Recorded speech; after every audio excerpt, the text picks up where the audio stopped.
So this is what we doing now.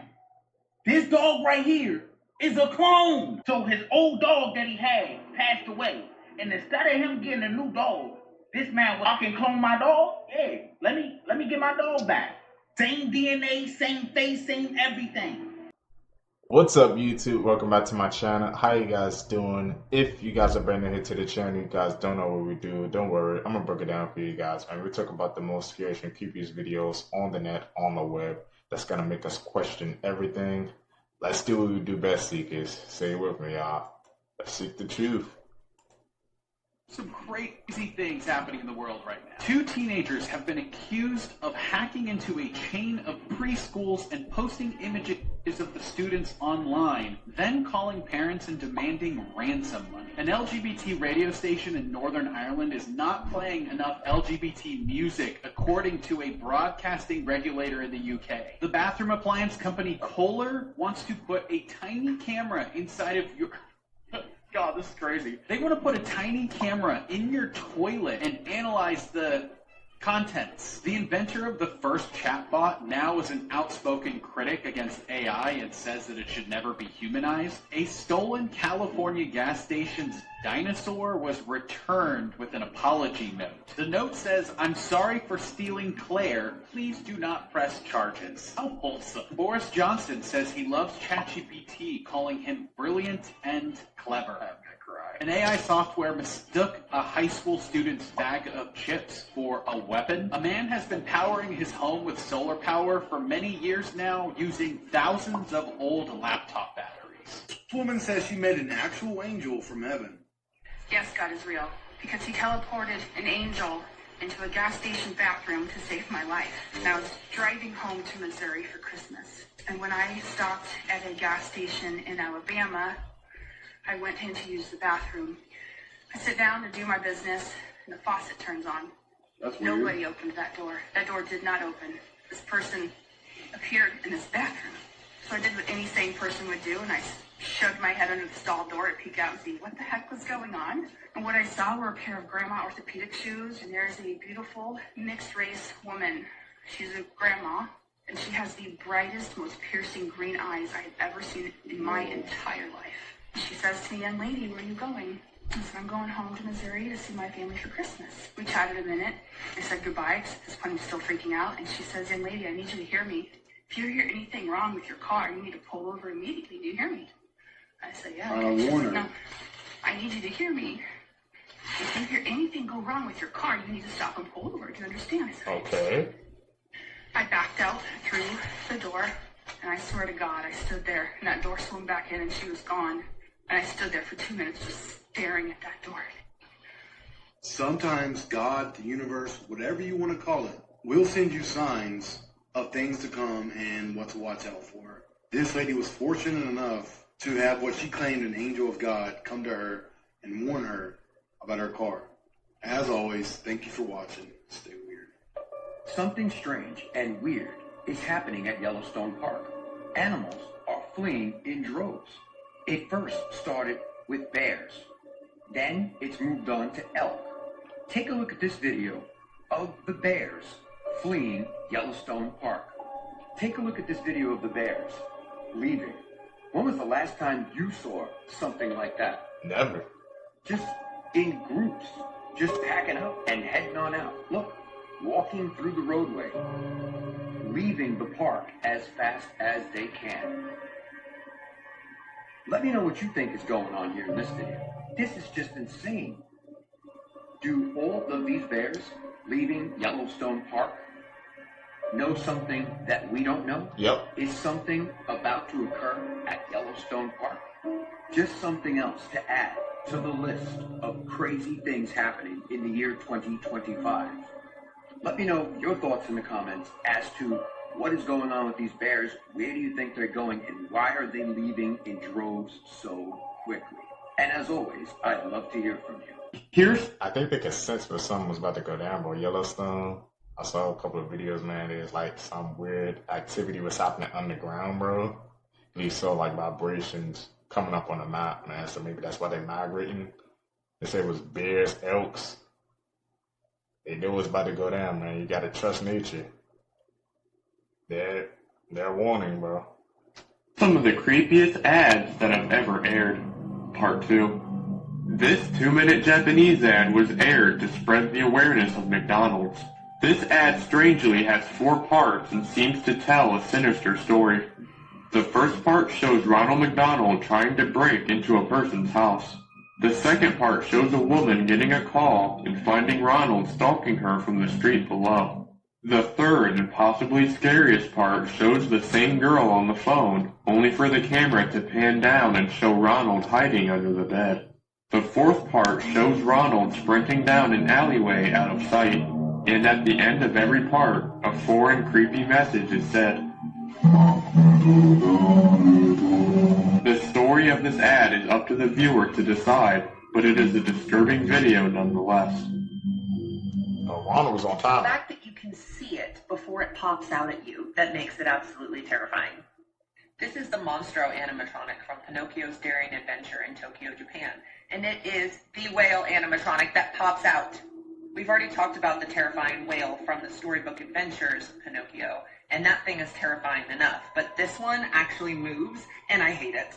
And as you can see, it has a uvula, which means it's a girl whale. Look at its stinky little eyeball staring at me. Ew. And you see Jiminy Cricket off to the side. Why is he pointing at it? I don't want to look at it, Jiminy. I make content about how I'm scared of whales all the time, and I want to know that I'm not alone. Comment down below if you're also scared of whales. Watch this video of it popping out, and let me know what you're thinking, because I can't be alone. This is scary. So it's in Japan, bro. Always wanted to go to Japan.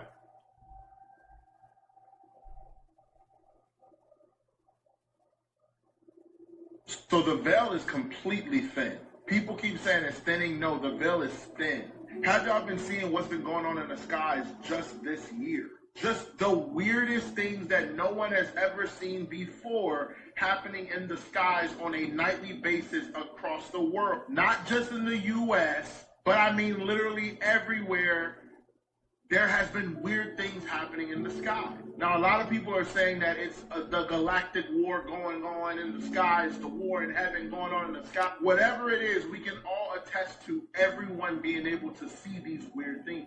Thus is how we know that the veil is thinning and the time is drawing near. Remember, the Bible says that there will be signs in the sun and the moon and in the stars. And then it follows up and it says, on the earth there will be distress of nations. What are we seeing literally in the skies, the moon and the stars and the heavens? We are seeing weird things like orbs and lights and different sounds. Y'all heard the sounds in the sky in different places. We are starting to see a lot of different biblical things happen in the sky. These are incredible signs and wonder. We are all perplexed. The fact that I see people seeing UFOs, like that up there is apparently a UFO, quote unquote. The orbs. I thought this was insane because these little things were moving upward. Y'all, the veil is thinning. You know who to turn to. His name is Jesus Christ. He is coming back, and he's coming back sooner than everyone may think. Your warning is that Yeah, guys, think of that Secrets, bro. Seeing the veil thinning, man. Seeing those orbs, those flashing lights at the side, in the sky. Is that a sign, man, that the veil's thinning, bro? Could that be connected, you know, I guess to the rapture that people think that was going to happen this year? It's all connected in my eyes. There is a new way people are breaking into houses. Honestly, this is terrifying, but make sure you share this with your friends and family right now, trust me. So you probably think having Wi-Fi in your home is a great thing, but not when you find out that that's how people are now breaking into your house. And your Ring doorbell is definitely not as safe as you think.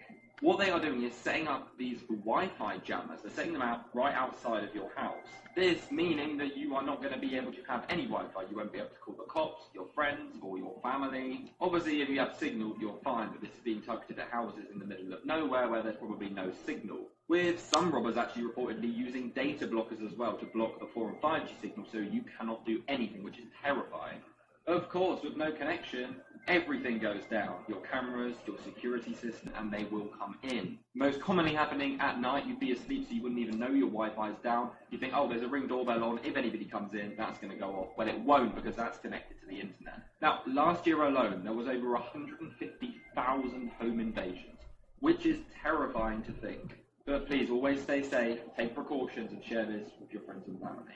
Uh-oh, are Careful. rats evolving? What you are looking at is the first footage ever captured of a rat actively hunting bats. Yet again, we are witnessing history because according to one of the authors of the recently published study, to our knowledge, this type of rat behavior has not previously been documented scientifically. But what especially stuns scientists is how these rats in Germany are actually hunting. Not only are these rats going to where these bats are hibernating, but they're also snatching them out of the air. But as cool as this might appear, scientists believe that this is actually kind of worrying. They warned that this raises concern about potential pathogen exchange between two major wildlife reservoirs, leading to a possible spreading of disease. Don't tell me Germany finna be the new Wuhan. And not only that, the local bat population is potentially under threat, with them being slowly picked off. They documented 13 confirmed kills and 30 predation attempts over a 5-week period at just one site. So Ratatouille sequel, about to be dark as hell. Basically, they're saying if you're a small business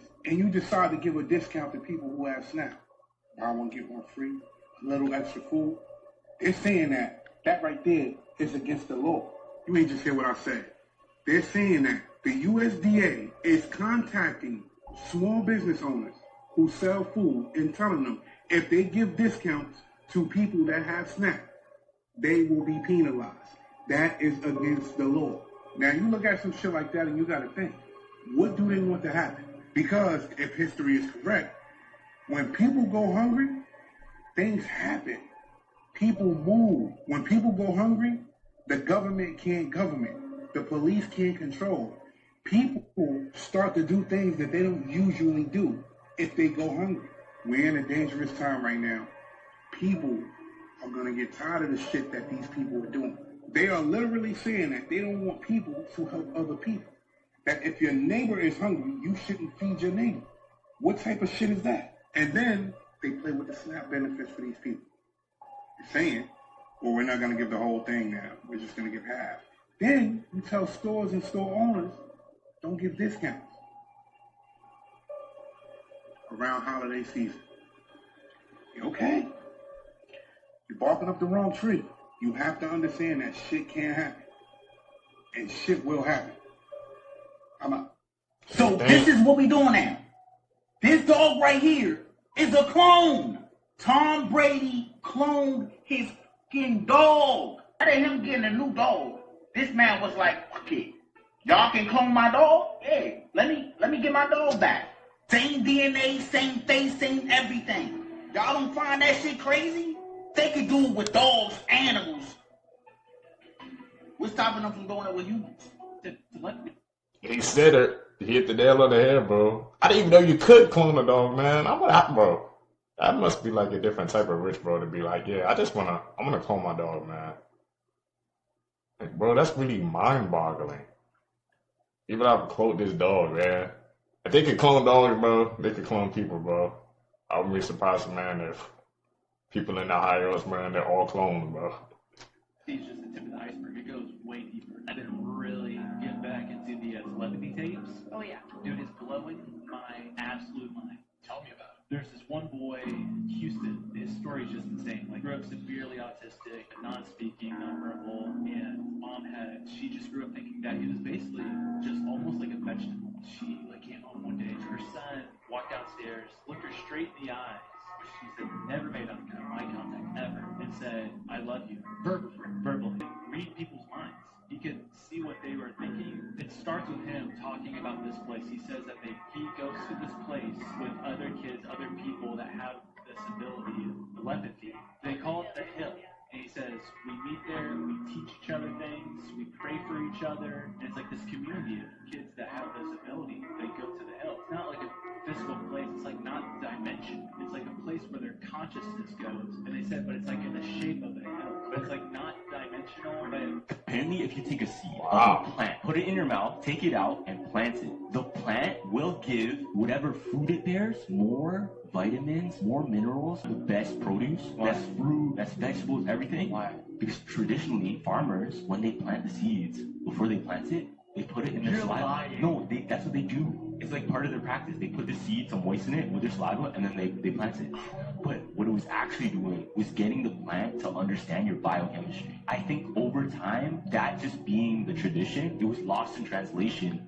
It's crazy, but it sounds like magic. No, real. What do you mean the North Korean Yes. TikToker is now missing? So you guys saw that account that was posting videos from North Korea where he was showing what his daily life in North Korea was like. Where he showed us the military, showing us his friends and his home situation. But this is where it gets more worse. A lot of people are saying that his entire account is AI. And the reason why is because this guy, who is an AI expert, made a video where he showed a massive amount of evidence and showed about 6 or 7 reasons why this North Korean TikTok account is AI. And even more insane are the account that was posting the North Korean TikTok. Yeah, they blocked this AI expert. And this is where it gets even more suspiciouser. The guy that has been uploading the North Korean TikTok videos, he hasn't posted in like 6 or 7 days. And while a lot of people are thinking it's because this AI expert called him out, it could very well mean that the North Korean government found out this guy was posting. I don't know if you guys knew this, but I'm one of the most smartest people in my friend group. I literally got a 4.0. It didn't even cross my mind that this account could be AI. Because if this account was AI, there would literally be watermarks on the video. Follow it, I'll keep you guys updated. Would you ever go to North Korea? Do you guys think the account is real or fake? Oh my God. And that's the scary part nowadays, bro. You can't tell the difference. Yeah, it's getting so advanced, man, that, bro, people thought that was a legit account. But an AI expert came out to debunk it, bro. We're living in a crazy time. Sun is so bright right now. Okay, so I have an opinion on something, and I know people are going to agree with me, and I know there's going to be people that disagree, and I want to hear, especially that opposite side. So Elon Musk was just on Joe Rogan's podcast again recently, and of course the subject of aliens came up. But Elon made a promise to Rogan saying that if or when he gets evidence of aliens, that he will actually come back on Rogan's podcast and spill the tea there. So my first question is, do you think that he has already had access to that information and he's withholding it? My second question is, if he doesn't have access yet and he does get it, do you think he, A, would get that access, and B, actually disclose it? So I personally don't think that he has access to that information. Some would say, well, he's held a pretty secure position in the government already. You'd think he'd already know about this stuff with his work with NASA, the DoD, SpaceX, all that stuff. I don't think that he's had access to these programs. As we all know, they're highly sensitive and they are highly compartmentalized, and they fall under special access programs, unacknowledged special access programs, and I do not think that they would ever give him access to those programs, personally. If you share a different opinion, I honestly want to hear it, and tell me why. Me too. They put what inside of glitter? As promised in this series, we're going to look at all the viral theories on TikTok. This is the glitter theory. So believe it or not, there is very little glitter manufacturers across the world. And the ones that we do have are the main source of glitter to distribute across the world for anyone who wants glitter. Now this theory come alive in 2018 after a world shortage of glitter. Anyway, one of the biggest glitter manufacturers is called GlitterX. Well, during this glitter shortage, a journalist from the New York Times went to GlitterX. They wanted to have a chat about it and publish a story all about glitter. When she got there, she asked if she could have a tour of the building, have a look at the factory, maybe have a look to see how glitter was made. To which she was told absolutely not. Wasn't even allowed close enough to hear how it was made. They then allowed her to have a quick interview with one of the managers. And this is where it got a little bit weird. Manager was dodging the majority of the questions that this reporter was asking. And then she asked if they knew who their biggest customer was, to which the manager said, "Oh God, yes," and laughed. She was then told to leave it, and when she asked why, the manager said because they don't want anyone to know that it's glitter. It's glitter. I'm sorry, what is it? Well, this is essentially where this theory evolved. Because that journalist published that article, people online fell down rabbit holes. People were starting a theory that glitter was made out of human remains. I thought glitter was made out of tiny plastics, but maybe I'm wrong. They be playing in our faces. So the person watching this right now, go look up drinkable melanin. Drinkable melanin. And then ask yourself, where do you think they got that from? Look at the smiles on their faces while they taking it and everything. Just soak it all in. And ask yourself, where do you think they got that from, man? How do you feel about it? Drinkable melanin? That's new. So they're basically like drinking like spray tan or something like that? What in the actuality is going on here? They're really selling melanin drops, y'all. And it's watermelon flavored. Are you kidding me? Drink your tan.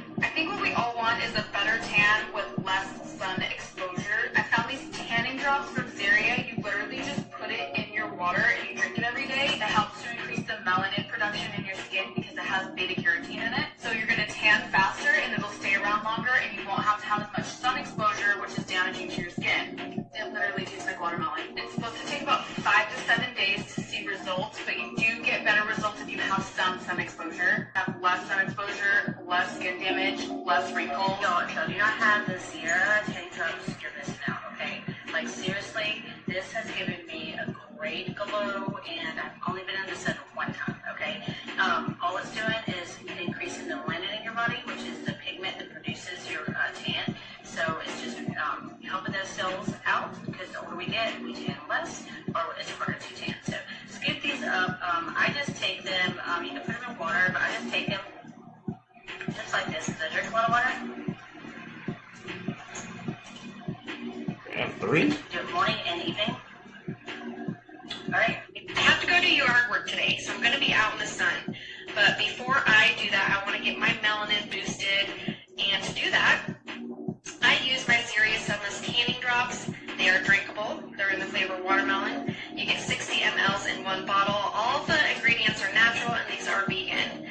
The main ingredient in here, DHA, it is FDA approved. It is used in a lot of sunless tanning products.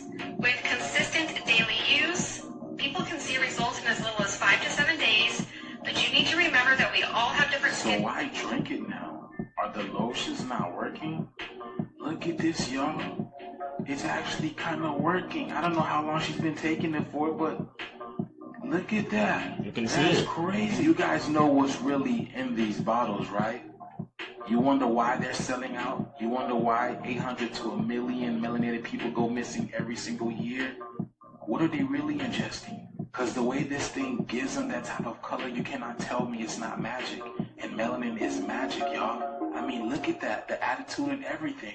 Y'all see that? So what's next, y'all? What else are y'all gonna make? People you've never heard of. A boy named Gilbert in 1914 threw a tennis ball that got stuck way up in an archway of the Lincoln Cathedral. Nobody knew it was there until that same boy's nephew wrote a letter to the cathedral staff jokingly asking for it back 90 years later in 2005. Margaret from Kentucky became addicted to bee stings after using them to relieve her arthritis pain, eventually escalating to 15 stings a day and over 50,000 in total. This Malaysian man, nicknamed the Magnetic Man, had a seemingly magnetic body that attracted metallic objects. His sons and grandchildren also had this trait, which made him think it was hereditary. This other Malaysian Magneto. man has the world's most powerful teeth, and this is him using those teeth to pull a 300-ton train over 10 feet. The Hawaiian singer Israel Kamakawiwo'ole's famous version of Somewhere Over the Rainbow was recorded in one take. He called a local studio in Hawaii at 3 in the morning and begged them to let him in because he said he needed to record something immediately. This father who murdered his 2 teenage daughters because they started dating finally had his first interview in prison and denied everything and said it was all a conspiracy. I went over this case and his recent interview on my YouTube channel if you want to check it out. On New Year's in 2008, 18-year-old Sarah Saeed used her last breath to call police and let them know that her dad had just shot her and she was dying. Beside her was her deceased older sister Amina, who was also shot by their father. But this didn't just happen out of nowhere. Growing up, these 2 girls endured a lot of abuse from their father. When they were 7 and 8 years old, they told their mother that their father was essaying them. But eventually, nothing happened and the case got dropped. Things only got worse as they got older. Their father became more controlling and perverted. Their father would follow them and take videos of them everywhere they went, especially when they went to work. At one point, he took Amina to Egypt to try to marry her off to an older man, but luckily that didn't go through. But one day, he lost it when he found out that his daughters were dating and he threatened to take their lives. At this point, the girls were fed up, terrified, and decided to run away with their mother. But taking their mother with them wasn't the best decision because eventually Patricia wanted to go back to Yasser. She then promised Amina and Sarah that nothing would happen if they returned home, but that wasn't the case. The girls were convinced that their father was going to eventually take their lives, so they left a lot of evidence, including emails and letters to teachers about what was going on at home. When they went home, their father offered to take them out to talk and resolve things, but on January 1st, 2008, he shot them multiple times while they sat in the back of his taxi. Yasser fled for 12 years, but now that he's been in prison for 4 years, he still denies taking his daughter's lives. Throughout this recent interview, he gets frustrated and blames the FBI for pinning the murders on him and says that all the evidence against him isn't true.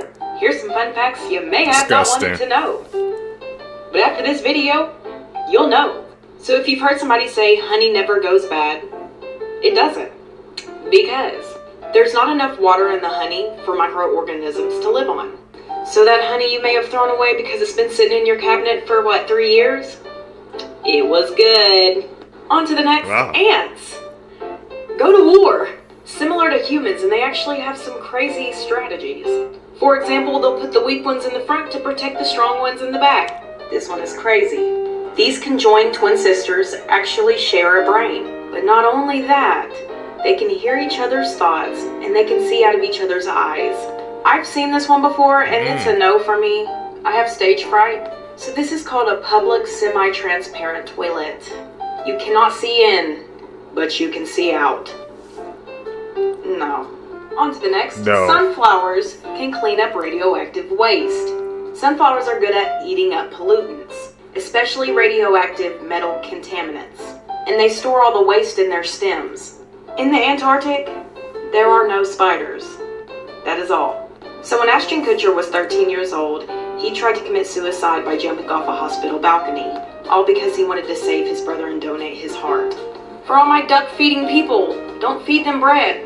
It fills up their stomach and they end up getting no nutrients from the bread anyways. And the bread also causes malnourishment. So when lions get injured, they can have mane loss. So when a lion sees a male with a long mane, they avoid fighting with him because they think he is stronger at combat. That's all, folks. I think the fact that got to me was that there's a bathroom where you can see outside but people can't see you. Would you guys be brave enough to use that one? That's a no for me. I can't do that, bro. Like she said, stage fright. I'm good.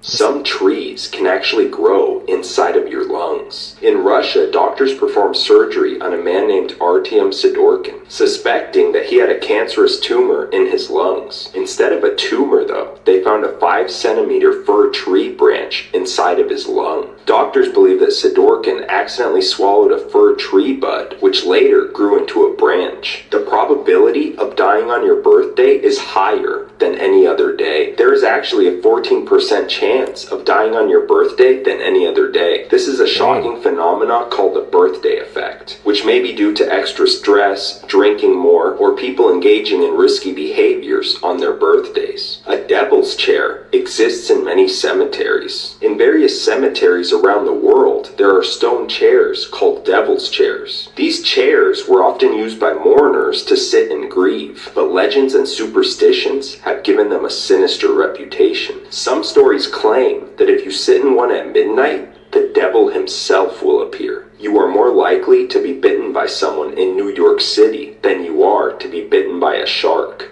There could be someone secretly living in your wall or attic without you even knowing it. It's called frogging, and people say that it's becoming more and more common. So if you hear strange noises, notice things missing or moved, or your box of Frosted Flakes cereal is all of a sudden empty, there could be a frogger living in your home. Check for froggers, bro. You'll be glad you weren't around for. Part 1. The brazen bull execution was a method used in ancient Greece where a flame at the bottom roasted you to death, and the head of the bull was designed in such a way that your screams would be filtered and contorted into the sounds of a real bull. On pirate ships, workers who refused to follow orders would be hung by their nails. Another method used by pirates was called keel hauling, in which the men were dragged onto the ship until they died. And if this wasn't bad enough, the ship's hull was covered in barnacles so the man would be cut up as he drowned. Scaphism was an ancient Persian torture technique where criminals were stripped naked, tied to a boat, and then force-fed honey and milk until they got diarrhea, were covered in more honey, and set adrift in the ocean. This would then attract insects that would slowly but surely eat the men to death. Dumbest ways people have died. That's bad. In 1880, the Queen of Thailand's boat capsized on the way to her palace, but despite many witnesses, nobody dared to save the drowning queen and her daughter. This was because touching the queen under any circumstances was a crime punishable by death. Bobby Leach was a world-renowned daredevil who became the second person to go over Niagara Falls in a barrel. A few years later, he died from a vicious infection after slipping on an orange peel. In 1996, a man named Michael Paul was on his way home from church when he decided to crack his neck just like any other time. But a few afterwards, he suddenly started sweating profusely and then went pale. By the time Michael was brought to a hospital, he had already slipped into a coma and died after 12 days of being on life support. An autopsy later revealed that the neck crack must have damaged one of the main arteries to his brain and resulted in a fatal stroke. The man who took this 22-year-old's life while she went on a jog was finally sentenced. Laken Riley went on a jog on the morning of February 22nd, 2024, when suddenly her friends noticed that her location was stuck on the same spot. Laken was a nursing student at the University of Georgia, and she had a specific route that she ran on campus that her friends knew about. But while on her jog, little did she know that this man was lurking around campus looking for his first victim. Jose Ibarra woke up very early, dressed in all black, and went to campus to try to find a woman to R. He was even seen on surveillance walking around campus from 6 a.m. until 9 a.m. before he spotted Laken. When he saw Laken, it was said that he tried to take her clothes off and essay her, but she fought back, and that's why he took her life. While this was going on, Laken's roommates noticed that her location was stuck on a certain spot, so they went out to look for her. Unfortunately, they weren't able to find her, but they called police, and then they located Laken a few hours later. Beautiful Laken passed away from blunt force trauma and asphyxiation. However, Laken was able to put up a fight, and they found his DNA under her fingernails. This monster was charged, and as of today, he was found guilty and sentenced to life in prison without the possibility of parole. I traveled halfway Always around be the world aware, looking for man. the baby elephant. Everybody talking Mudang. Let me tell you about Jun. Jun is a registered threat to human welfare and the cutest thing I've ever had to run away from. This was in the Elephant Nature Park in Chiang Mai, Thailand. Home to elephants rescued and rehabilitated from places like elephant riding camps, logging companies, etc. Including 9-month-old wrecking ball on 4 legs, baby Jun. Jun be wanting to play. You got to tell her no, but she don't listen. You think I'm kidding, but imagine an 1,800-pound toddler trying to wrestle you without realizing you're basically a glass build to them. Don't tell me she didn't know what she was doing, because she kept acting cute in my face only to try to bum rush me from behind. She also ate my poncho. Like right off my chest, to be fair, wearing green around multiple plus-size lawnmowers was a choice. And the crazy thing is, I'll let her do it again. She wasn't the only one I met. There were others, like this young lady, Gumpung. And when I say young, I'm talking 51 trips around the sun. Basically, this place is a retirement home for elephants that have been exploited by people. It's gotta be the most ethical elephant sanctuary on earth, because everything's on their time. Trying to go for a walk, but an elephant says snack time, then it's snack time. No further discussion. And if you get caught in the rain because an elephant chooses self-care, you're just gonna have to meditate on that. So yeah, I love this place, I love everything they stand for, and now here's the sad part. They actually flooded, but like the worst one in a while for a place that's used to it. And yeah, elephants can swim, but a lot of them are disabled and some of them are blind, so yeah, it's been a struggle. And I'm sorry to kill the vibe, but 2 of them didn't make it. Alright, so the real reason for this, they need help. There's an emergency flood relief for the sanctuary, and they really need donations, so I'm gonna put it here, and I'm gonna put it there. I'm not being paid for this. They didn't ask me to do this, don't sponsor, nothing. Just that they've helped a lot in the world, and right now they need that help back, so the more you know. Forbidden places that you can never visit. Number 1, Area 51 is a highly classified US Air Force facility that has been associated with UFOs, strange government cover-ups, and potentially testing alien technology. Although no one knows for sure what exactly goes on here, what we do know is that the facility itself is actually quite small. But the restricted area in total is about 90,000 acres of land. Next, Banga Fort is said to be the most haunted place in India. According to legend, there was a beautiful princess named Ratnavati, and she lived in this fort. Many men wanted her hand in marriage, one of whom was a black magician named Singya. The princess, however, rejected Singya, and he laid a curse on the fort which haunts it till this day. There have been numerous stories of people who entered the fort at night and were never seen again. As a result, people have been banned from entering the fort at night. Finally, the Bohemian Grove. The Bohemian Grove is said to be a secret group of very powerful people. It's alleged that many presidents and business leaders are part of this group. Every year they meet up in the woods and perform strange rituals, such as setting fire to a big owl statue. No one else is allowed to go in or take any photos. But a filmmaker named Ron Johnson once snuck a camera inside, and he presumably caught the world's most powerful men doing all of these strange things.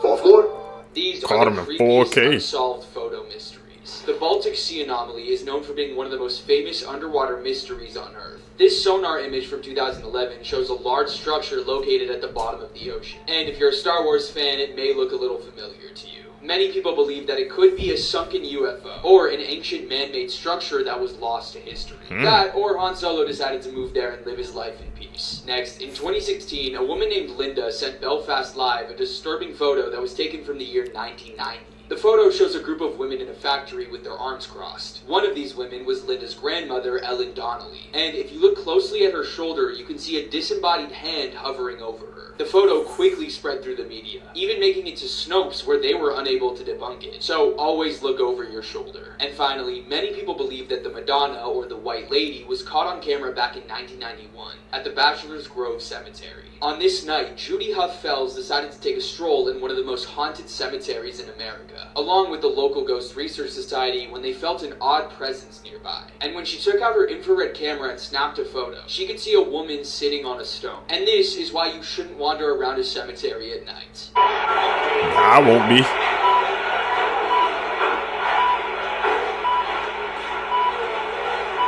I knew this day was coming, I just didn't know when. Let's talk about parrot tongues. Awful, isn't it? You know, if you unfollowed me, I wouldn't even blame you. It's on the tip of my tongue. What is a xenomorph? Satan's back scratcher? A plumbus? My eyes will never get over yourself, man. Human arrogance is the only reason you think this is weird. You got hands, 2 of them actually, I hope. Well, some don't. You know, some like the lorikeet, nature had to get creative. Green is not a creative cult. So lorikeets feed on nectar from flowers. Pretty hard to do that without fingers, so nature went ahead and put the fingers on their tongue, which helps them grab nectar, pollen, seeds, grain, and most importantly for analytics, your attention. Also, most parrots have a bone running through their tongue, which makes them even more of a forbidden finger that can grab and manipulate objects. Pause. Do I need to say pause? It's a parrot. It's also why parrots are the only animals that can mimic human speech and not have to pay taxes. What's up? I meant one of the only. Alright, my bad. You know, everyone's freaking out over the tongue. If you think that's bad, scroll. Scroll hard, scroll now. 3, 2, this is choanal papillae. It helps them with eating. It's actually a sign of a healthy bird, and it is the worst. Moral of this video, dinosaurs really had the wildest rebrand of all time. The more you wish you didn't know.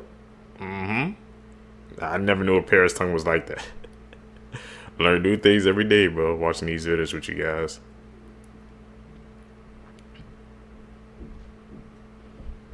So they have their fingers on their tongues. Interesting. Beauty products used to look like torture devices. They used to use these to shield their skin from the sun before sunscreen was invented. These 1921 masks were meant to get rid of wrinkles. This mask was meant to give you a rosy complexion. Or my favorite, the warming mask for your face and skin. Terrifying. This is all of the celebrity news today, but it's going to be simplified in 60 seconds. Ariana Grande is now paying Dalton Gomez $1.2 million in a divorce settlement. The new Travis Scott tour tickets are reselling as low as $7 because literally nobody is buying them. Dwayne Johnson, obviously The Rock, just addressed the Maui Fund backlash and said he could have done better. A bunch of fans are now thinking that Drake was shading Rihanna in the new song Fear of Heights. I haven't heard it, so I don't know. Jaden Smith just disclosed that she and Will Smith have been separated for years. Elon Musk just saved Amber Heard's role in the upcoming Aquaman 2 movie. We already know the drama on this. It's Cardi B's birthday, so a happy birthday. IShowSpeed was just officially unbanned from Twitch. Bad Bunny will be releasing his new album this Friday for anybody that listens. Taylor Swift is now planning on making a surprise appearance at the Eras Tour film premiere. So if you haven't heard already, Taylor Swift movie The Tour is coming out soon. I post these daily news roundups every single day so you guys can get the news without having to watch it. So make sure you add me on the side of your screen so you can come back to me tomorrow. Also, I want to know which one of these was your favorite and which ones you actually care about. And go watch my other videos. Nah, those played out. That vanished into thin air. Her name is Yuki Onishi. On April 29th of 2005, 5-year-old Yuki was out celebrating Greenery Day with her mother. It's a national holiday in Japan, and what they do is they go out, they celebrate nature, and they collect bamboo shoots. So Yuki, her mom, and 60 other people were out doing this. Yuki was so excited that she found her first bamboo shoot, she showed her mother, and then she ran off to find more.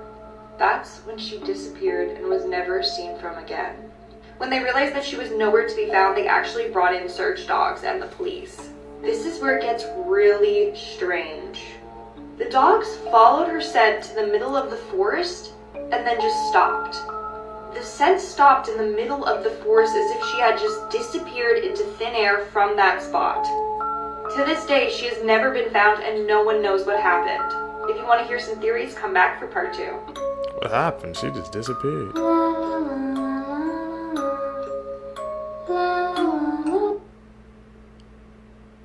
That was a high quality edit. Or with AI mixed in it too. My eyes, bro. Like I said, I can start to freaking point them out, man. I think I'm at expert level. What level y'all at? Hey bro, you know what's always fascinated me? The fact that if you're pretty and talented, you can get away with anything. Like y'all remember when Ariana dated this dude. People were like, no, hold up. Ain't bro married Ariana? Ariana said, what's the problem? They said, well, we're not gonna stand for this. Ariana said, well then do something about it. Mm-hmm. Damn, girl could sing though. And there it was. I think there was more to the story, but that's not the point. The point is, Brad Pitt and Angelina Jolie got away with this times 10 back in the day. Y'all remember this? See, back in the day, Brad Pitt was dating this girl named Jennifer Aniston, and this was a huge deal because celebrities back then were like massive compared to how they are now. He was like the king of movies, she was like the queen of TV. But then he started doing this movie called Mr. and Mrs. Smith. They said, damn, that's not Jennifer. They said, no, bro, it's just a movie. That's Angelina Jolie. Mm-hmm. They're kind of close though. The director said, that's because they're really good actors. They be getting locked in. I ain't even asked her to do this, and she started doing it. I said, well, what about this? The director said, that wasn't in the script. So rumors start flying around, but people ignore them because Brad was with Jennifer for like 7 years. Jennifer goes, look, my life is perfect. We think about having kids, like everything good. Brad goes, Jennifer, can we talk over here for a second?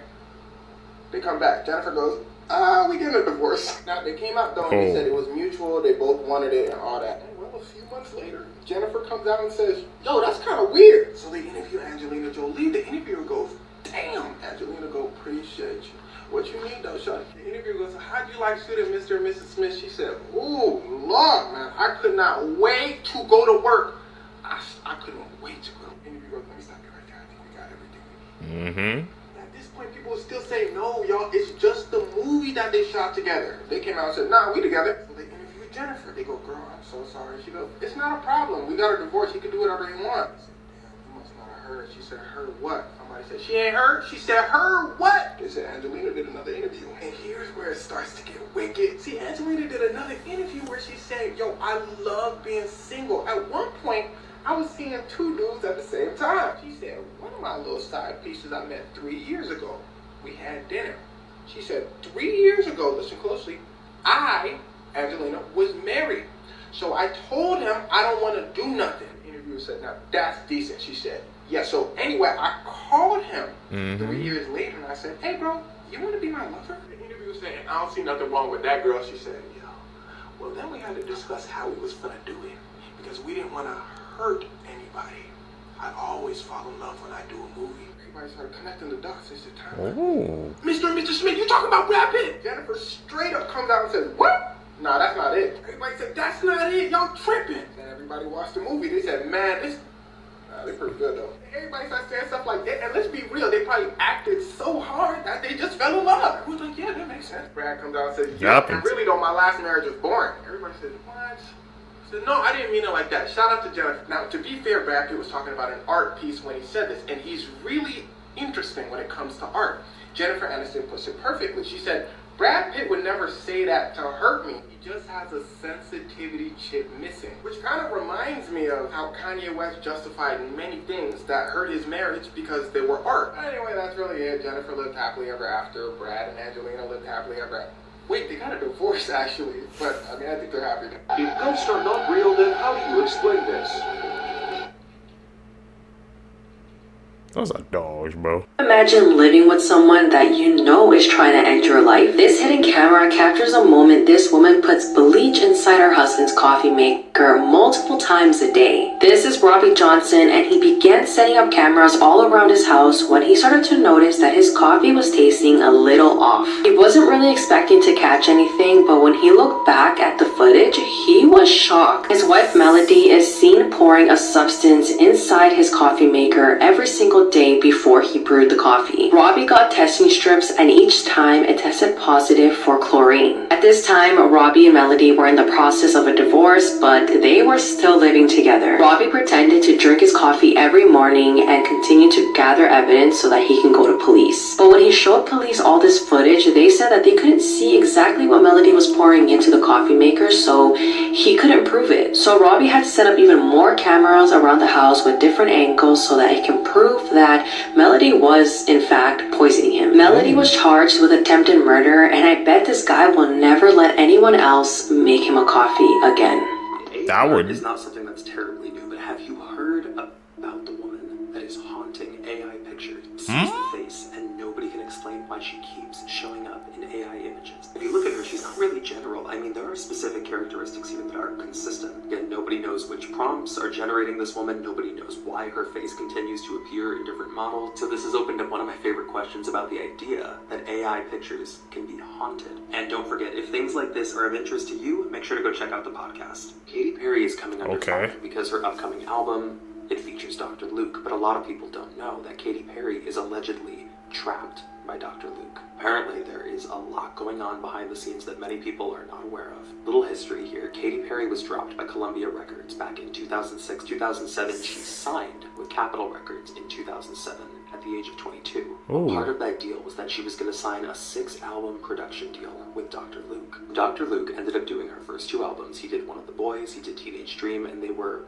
massively successful albums, and he began to work on Prism. So Prism came out, and it was extremely successful, and allegedly it's around this time that Luke's services as a producer were bought out by Sony, but he included a clause that he was still going to be able to honor and finish out his 6-album deal with Katy Perry. And it was also around this time that Kesha came forward with the accusations against Dr. Luke.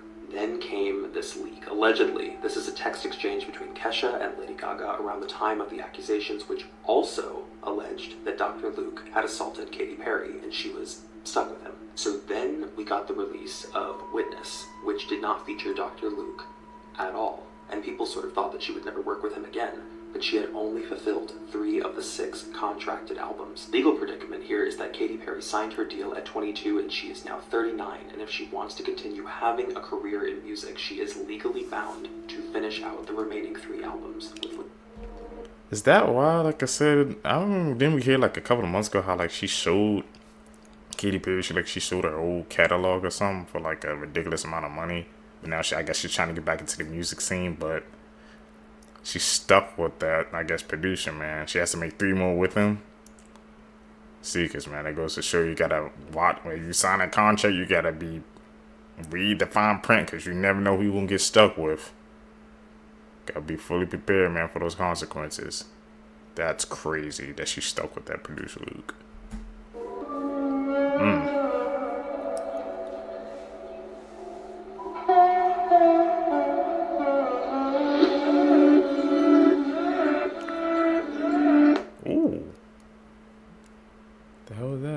Where's this guy? Headache. I'm the bad guy. Damn. Warhol. Woo. Won't want to get bit by one of those. That's common knowledge. You're not gonna believe what this guy accidentally caught on camera. Watch carefully.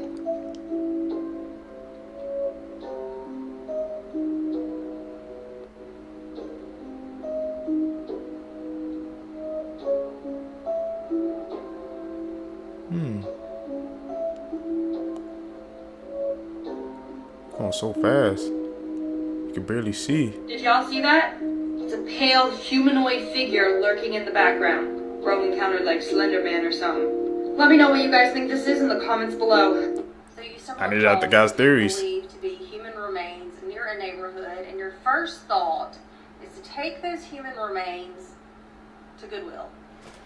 That's what happened in Anderson, South Carolina, yesterday, June the 23rd, 2024. It is reported that an individual stumbled across what is believed to be human remains in a gravel lot located in or near a high-end subdivision called Grayland in Anderson, South Carolina. And instead of calling law enforcement, this individual takes those human remains to Goodwill, who then calls law enforcement. Why? Law enforcement does believe these remains to be human. They are searching a wooded area that is said to be in a new development in this subdivision, Grayland, in Anderson, South Carolina. They have also called in an anthropologist from Spartanburg County who is assisting in the case, and the remains have been sent to the FBI for DNA identification. As more information becomes available, I'll share it here, so go ahead and hit the follow button. If you are not already following, there are 6 different people listed in NamUs who are missing from the Anderson, South Carolina area. I'm not going to list those individuals here because I don't want it to look like I'm speculating that these remains could be one of those individuals. You can do your own research on that. Nasty. That's insane. You can find some human remains and their first thought is to take it to Goodwill, man. That goes to show you how people, they don't be using their minds sometimes. See something like that, man, you just call the police, bro. You don't take it in a Goodwill. What the hell are they supposed to do with it? They're just gonna be just as confused and disgusted by it as you. People down there, you serious? Fast food facts you didn't want to know. There's most likely other people's poop in your fast food drinks. What? Scientists tested samples from Burger King, McDonald's, and KFC and discovered that most of the drinks had traces of fecal coli in them. That's poop particles. Although regulation says that your drink should have 0% of poop, samples from different KFCs and Burger Kings had significant amounts. That poses a serious threat to diners. Fountain machines were tested too, and they had about 11% of E. coli. Some restaurants rarely clean their ice machines, and some restaurant workers that handle your ice don't wash their hands. Hope you have fun drinking poop. Like this video if you want a part 2. I ain't drinking no more from all those restaurants listed. Fast food, make your drink at home. In 2014, a man named Martin took this picture of his daughter in Japan. It wasn't until later that he discovered an eerie thing about this photo. When the photo was taken, there was no man standing behind his daughter, yet it appears that there is. Again, if you look closely, you can see a man standing directly behind his daughter. Ooh. People believe that this is a ghost of a samurai or a World War II soldier. He just happened to catch it on camera while trying to take this cute and innocent photo of his daughter. Let me know what you guys think in the comments below. Do you believe that this is real? First games you should never play. Part 14, the Dry Bones game. This game could get you anything you can dream of, but you're putting yourself at risk for losing your mind, being killed, or worse. To prepare, close all the doors and windows in your house, and then turn off all the lights. Begin at exactly 12:01. Go into your bathroom and look into the mirror. Make sure everything is silent. If you hear anything, he is already there. Think of something you want. This will be your prize if you win. Strike a match and wait for it to burn out on its own. If it lasts more than 15 seconds, you may continue. Lie down on the floor and recite these words. I am aware of your presence and I welcome you into my home. Go into the biggest room in your house and wait. To know that the game is officially started, you will hear a moan. If you hear anything else, abort. Once you hear this, run to your hiding spot and stay there, but remain completely silent. Remain in this place until 3 a.m. Once this time comes, go back to the biggest room in your house and say thank you for playing, but you must leave now. You are no longer welcome. If you did this right, you will hear another groan signifying that you won, and your prize will be at the door. What's good? Today we continue our series going over the most evil children to ever exist. And the ones I got for you today are, these kids need help. Okay. First up on the list, we have Robert Thompson and John Venables. These two kids right here, wow. In the winter of 1993, these two kids became the youngest convicted murderers in the history of England. On February 12, 1993, these two young boys abducted young James Bulger, a 2-year-old, at a shopping mall. And here's the picture of them walking away with the 2-year-old. They then took the boy to a railroad track where they would beat him senseless with an iron bar. The last one we're going to be talking about today is Lionel Tate. On July 28, 1999, Lionel Tate's mother was babysitting a 6-year-old girl.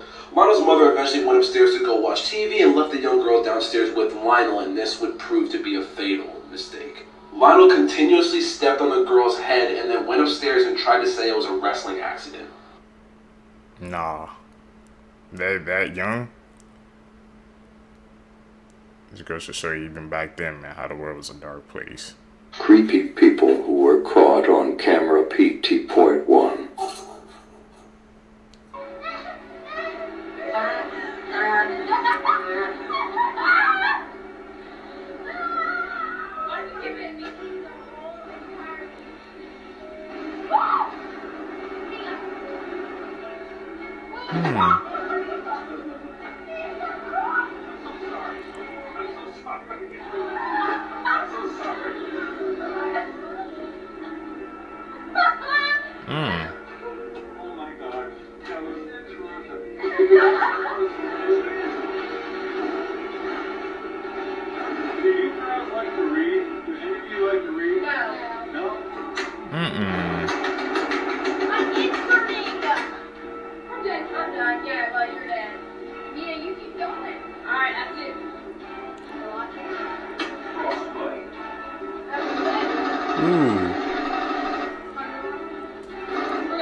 Creepiest home. You saw how the way they was at? Like, nah, that's why they were aware they surrounded us, because that guy was asking some weird questions. Just trying to lurk around in the background. Can't even go out and have a good time no more without, you always have to be constantly aware, because weirdos out like that exist. Camera footage PT.3.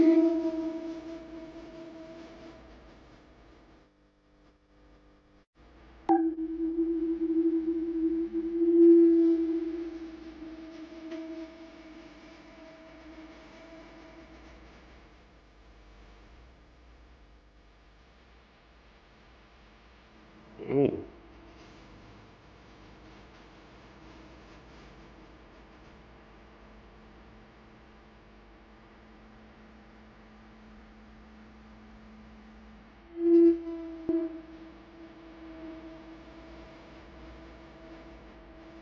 Was it in the room no more?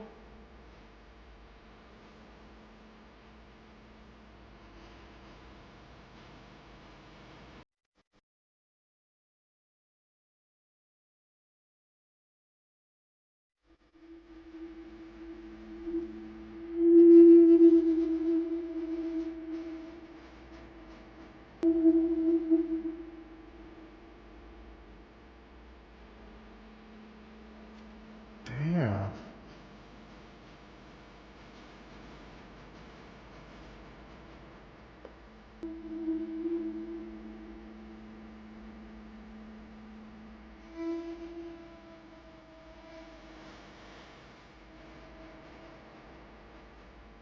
Scary. How the hell he get in the house? That's the real question we need to be asking. The new horror movie Smile 2 just came out. And if you remember in 2022, the movie Smile went so viral that literally everyone was talking about it. So I really hope that the sequel will be good because we've been waiting. But I haven't seen the trailer yet, so let's watch it together. Alright.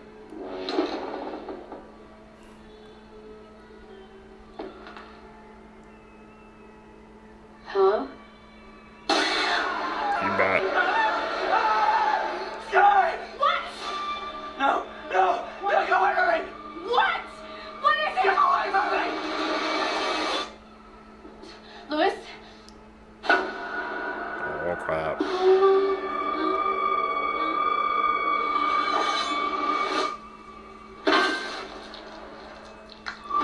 Damn.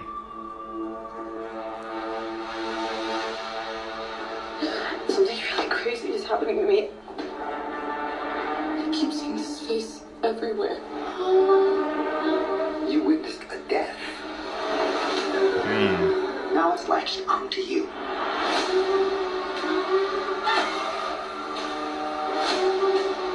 Stop smiling at me! Oh, I bet he died.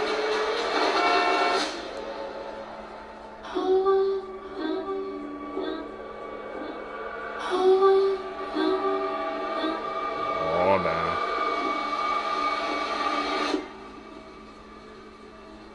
That's a pretty cool shirt you got. Want me to sign it?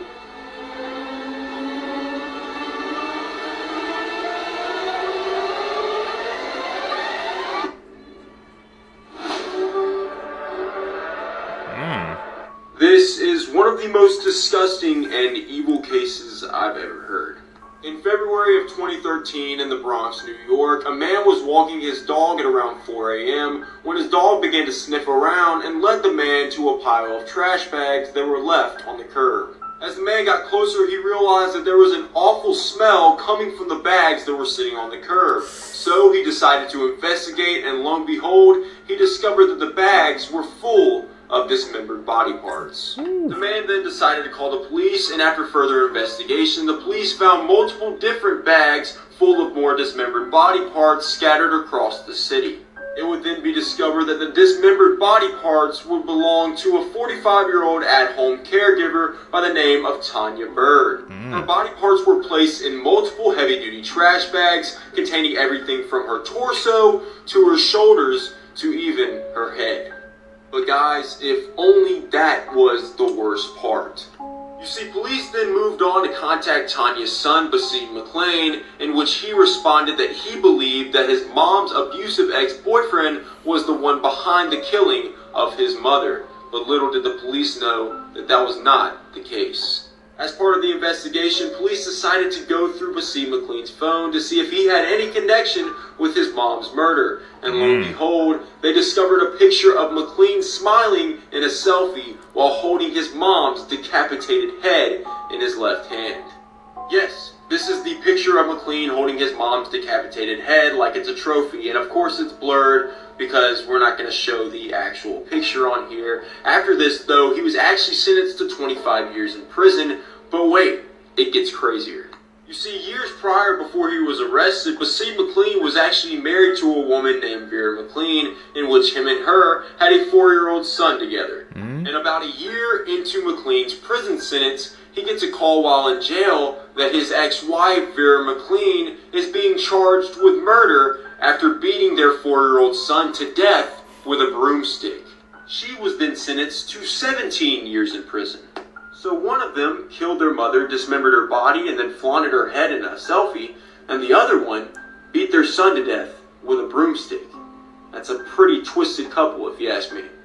Like, madness just went through that whole freaking family line. So the son... Have you guys heard about the disturbing murder of the 3 Girl Scouts? This is the unsolved murder case of 9-year-old Michelle Gus, 10-year-old Doris Milner, and 8-year-old Lori Farmer. On June 12, 1977, 140 Girl Scouts ages 8 to 18 went to Camp Scott in Oklahoma for 2 weeks. Camp Scott was super popular in the town, but in 1977, nobody was prepared for what was going to happen. The very first night that the girls went to sleep in their tents, Lori, Michelle, and Doris slept together in Tent 8. The next morning at 6 a.m., a counselor found the lifeless bodies of the 3 young girls a short distance from their tent. All 3 girls had been sexually assaulted and badly beaten. Lori and Michelle had been bludgeoned while Doris was strangled to death. Now get this, 2 months before the trip, a training session was held at Camp Scott and something very alarming happened. A counselor's cabin was ransacked and a disturbing note was found in an empty box of donuts. The note said, "We are on a mission to kill 3 girls in Tent 1. Even though this note was strange and upsetting, the camp administrators dismissed the entire thing as a prank. The night the 3 girls were murdered, a camp counselor remembered hearing strange moaning, so she got up and looked around but didn't find anything unusual. The main suspect was an escaped convict that police were desperately looking for, and his name is Gene Leroy Hart. He had been convicted of kidnapping and sexually assaulting 2 pregnant women in the past. Gene was captured 10 months later, but regardless of all the evidence found against him, he was not found guilty by the jury. When Gene was sent back to prison for his original crime, he collapsed and died from a heart attack just 2 months later. A chilling statement was made by Doris's 5-year-old little sister just minutes before she left to the camp. Doris's little sister asked their mom, "Mommy, what happens when people die?" And their mom had tried to explain what happens after death. And that's when the little sister responded with, "Yeah, but everyone's gonna die tomorrow." I don't know about you guys, but that is super creepy. These murders remain some of the state's most disturbing unsolved cases. And those camping trips, I remember there was like a little, I think I remember when I was a kid how our school used to go on those camping trips as well, but I wasn't a fan of them. I was always opted out. I said, nah, they ain't for me. don't trust them. Even as a kid, I wasn't trusting nobody. It's a tragic case, man. Jeffrey Epstein lived in this house in the Upper East Side of Manhattan, and it's been stated that this is the largest private residence in New York. While Epstein was alive, he was visited at this house by a number of famous politicians and celebrities, including infamously Prince Andrew, who claimed nothing happened while he was there. I think the artwork on the house is a little eerie, to say the least, and I'm sure it's symbolic in its own way. Now, multiple bodyguards and people have gone on the record and said that inside of Epstein's house, there was a brain room, or a room filled floor to ceiling with security monitors. This would mean that every single inch of Jeffrey Epstein's house was being videotaped or photographed at every moment. And still to this day, there are tons of cameras on the exterior. I myself was a little freaked out after standing in front of this house, knowing that I was just captured on like 5 different angles. But this would mean that all of the trafficking, the assaults against minors that happened in this house, all of that was caught on camera. And that's true, it was, because Epstein was running a blackmail operation. It's too much to get into now, but if you want to hear me expose the true story, you can listen to the first episode of my show, The Conspiracy Files, on all platforms. Talk about it. Number 1. Lake Karachay. Located in Russia, Lake Karachay is the most polluted place on Earth. The water here is so contaminated with radiation that it could kill you within an hour. Number 2. Lake Victoria. It's the largest lake in Africa. Each year, 5,000 people die here because the lake has its own isolated weather system, and it can go from sunny and bright to stormy without any warning. She murdered her mother on Facebook Live moments after this video was taken. What makes this case even more tragic is that this woman showed plenty of signs that her mental health was declining. It all started on January 7th, 2024, when 28-year-old Donatson Beltran was arrested after failing to stop during a traffic stop. The next morning, Donatson was released, and her mother, 55-year-old Olivia Beltran, arrived to the police station to speak to an officer and see how she can retrieve Donatson's car because it was impounded. While the mother spoke with the officer, Donatson began recording herself, and if you look closely, she's actually holding a pocket knife right in front of the officer. I like the sticker with the little eyes. That was really cute. I like that detail. So I'm getting the wheels up front, and then. So the officer doesn't even realize that she's waving this knife around, and what's sad is that had he noticed this, maybe Olivia would still be alive right now. Olivia and Donatson then drove to her apartment, and this is when Donatson took out her phone, started recording this, and then posted it on TikTok. During this video, Donatson is making no sense at all, and she's actually hurting her mother's ear, and her mother is telling her to stop. And then she tells her mother that she's gonna make sure that she sleeps tonight forever. But not just that, she also tells her mother that she's going to be her first. So Nancy me está lastimando, pellizcando mi oreja. No me pellizques con tus uñas. Okay, you're my first. But hours after these videos were taken, Donatson brutally murdered her mother while on Facebook Live in her apartment balcony. It was said that many people, including close friends and family, saw the lie, but it was immediately taken down. Donatson was charged, and she pled not guilty by reason of insanity. You won't believe this crazy Disgusting. discovery about 9/11. Everybody knows that on September 11th, 2001, the Twin Towers in New York City were struck by 2 airplanes and both towers collapsed to the ground. Thousands of people were killed and the damage was devastating. However, in 2010, workers excavating the crash site discovered something very strange. They discovered the remains of a 30-foot-long wooden boat that was buried underneath the 9/11 rubble. The question soon became, how did a shipwreck end up 22 feet beneath the World Trade Center? Scientists began to research and analyze the wood that was found from the ship. And in 2014, they were able to conclude that the ship was built around the 1770s, around the same time as the Declaration of Independence. And it's believed that the ship was sailing through Lower Manhattan where it sunk. And as New York City began to grow, the city of Manhattan expanded right over the top of the ship. It makes you think, man, what other freaking hidden monuments are around the world that just, I guess, beneath rubble. Or it could be beneath sea level or something like that, man. You never know.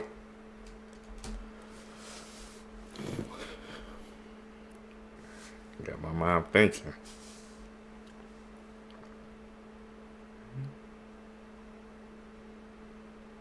That's Adorable it. animals that can kill you, part 3. The poison dart frog. If you ever see a vibrant, colorful frog in the wild, especially in a warm climate, even though it's pretty, don't get close to it. Incredibly tiny in size, only about 2 inches long. Poison dart frogs are widely considered to be the most poisonous animals on the planet.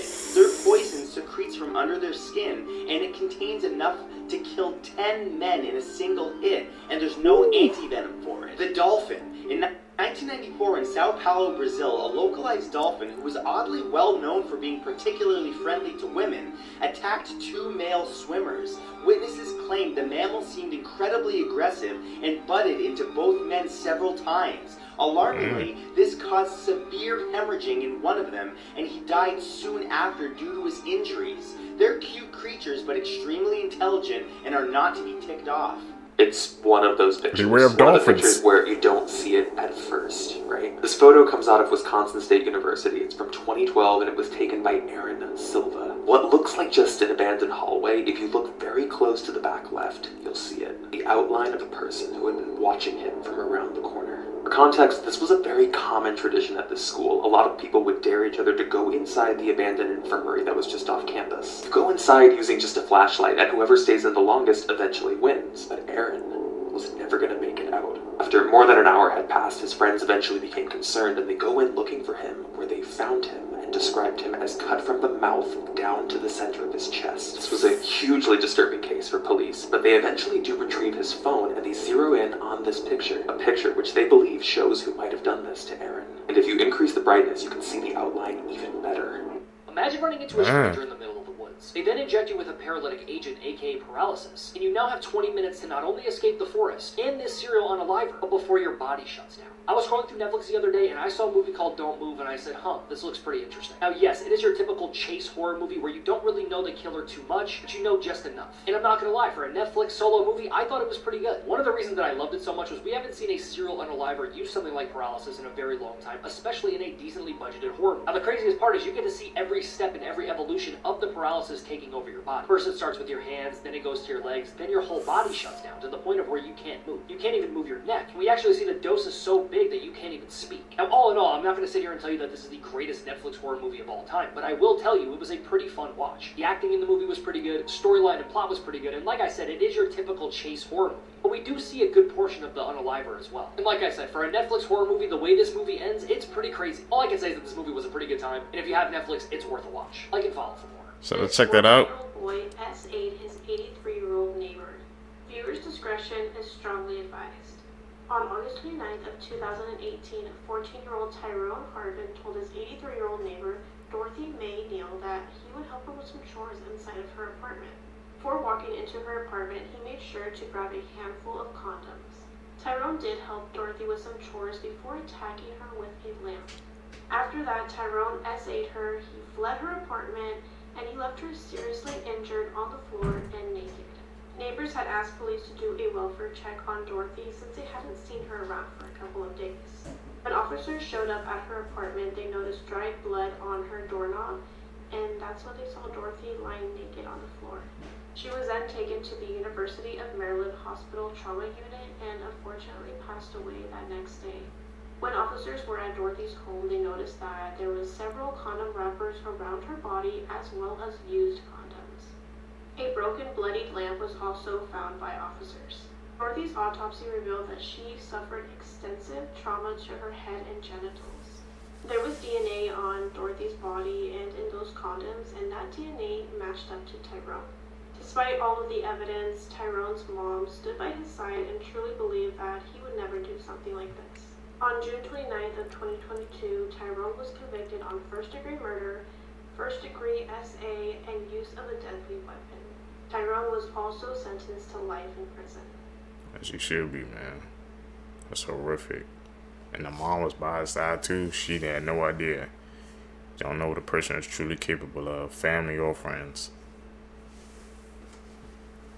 Controversial banned cartoons that were actually made, Part 2. Popetown is a British adult animated sitcom that managed to produce a total of 10 episodes, with everything in it from sexual jokes, corruption, and greed, without ever being screened by the BBC, who commissioned it. Roman Catholics in the Catholic Church immediately protested it, causing not one episode, but the entire series to be banned worldwide, also resulting in several fines. One beer was an episode of Tiny Toons in 1991 that shows the Toons finding a beer and drinking it. The underage Toons Buster, Plucky, and Hampton then get wasted, steal a car, and start driving around.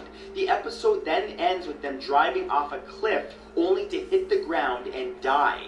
Yes, this was a real episode that was made, and yes, if you look for it, it's available online and clips are available on YouTube.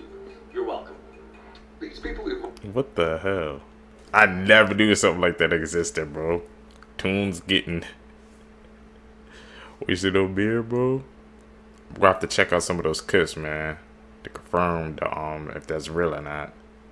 But if it is, we know why they banned it, bro. What other episodes of freaking cartoons and stuff that they banned or didn't even see the light because people, they didn't want us to see it? Like the first cartoon series we saw. Evolved to live on the ocean.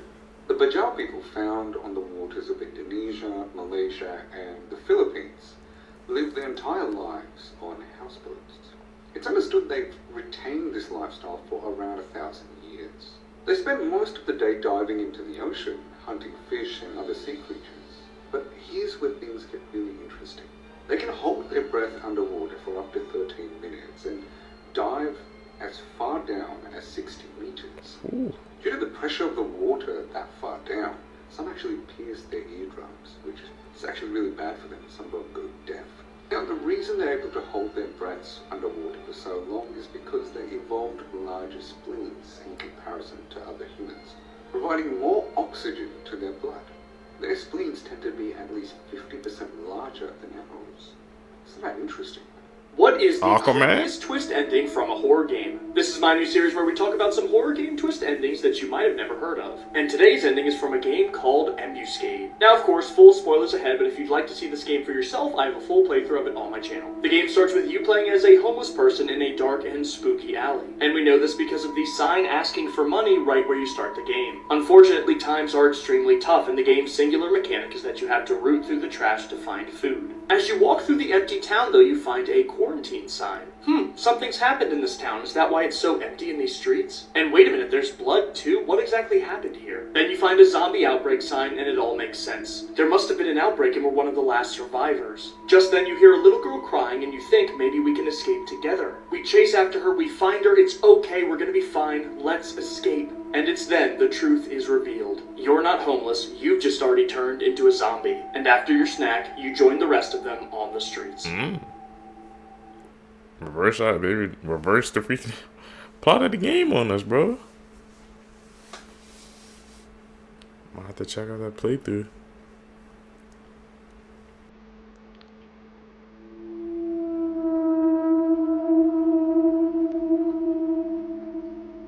Yeah, we seen seen some of these Skinwalker clips.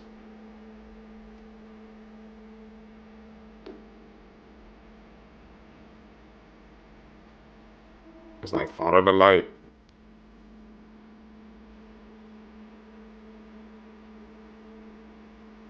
Go away. Don't come any closer.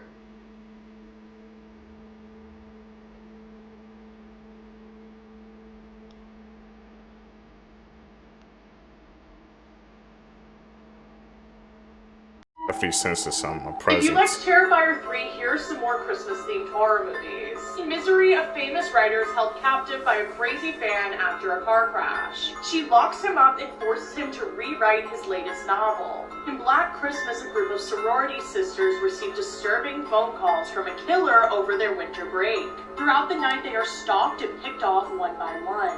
Frosty the Snowman, a group of children perform a ritual that brings the snowman to life. He unleashes a terrifying winter storm that threatens the lives of the children who summoned him. In Storm of the Century, a small town faces a crazy blizzard.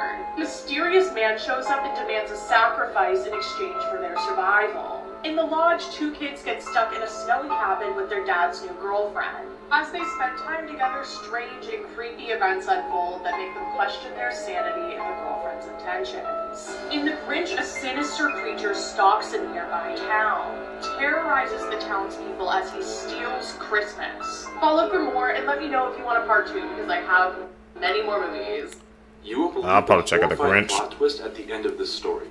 So during the 1970s, a young couple living in Utah went on their first date. And the two of them were having a good time on this first date, but they could both tell that this wasn't really going anywhere between the two of them. It was pretty awkward between the two of them over the course of their dinner, but they decided to be friendly and just stick it out. It was getting to be pretty late at night, but right before the young couple left the restaurant to go their separate ways, the young man asked the young woman if she wanted to go on a late night hike with him in the Utah mountains. The young woman was kind of taken aback by him asking her to do this, considering the date didn't go too well. But he explained to her that he had gone hiking in those same mountains many times before and that there was nothing to be worried about. And so the young woman decided to agree to go on this hike with her date because she thought, what the heck, maybe this will spice things up. However, when the young couple began their hike in the woods, the two of them felt very off about things. As the two of them went deeper into the forest, things began to feel very eerie around them. Both of their heartbeats began to rapidly speed up, and the two of them kind of both thought to themselves that maybe they should turn back around. But since it was their first date, neither of them wanted to be the one to speak up and say, hey, I think we should go back, so they kept on walking forward. At this point, it was basically completely black in the forest. And then suddenly, the two of them heard some movement coming from some nearby bushes.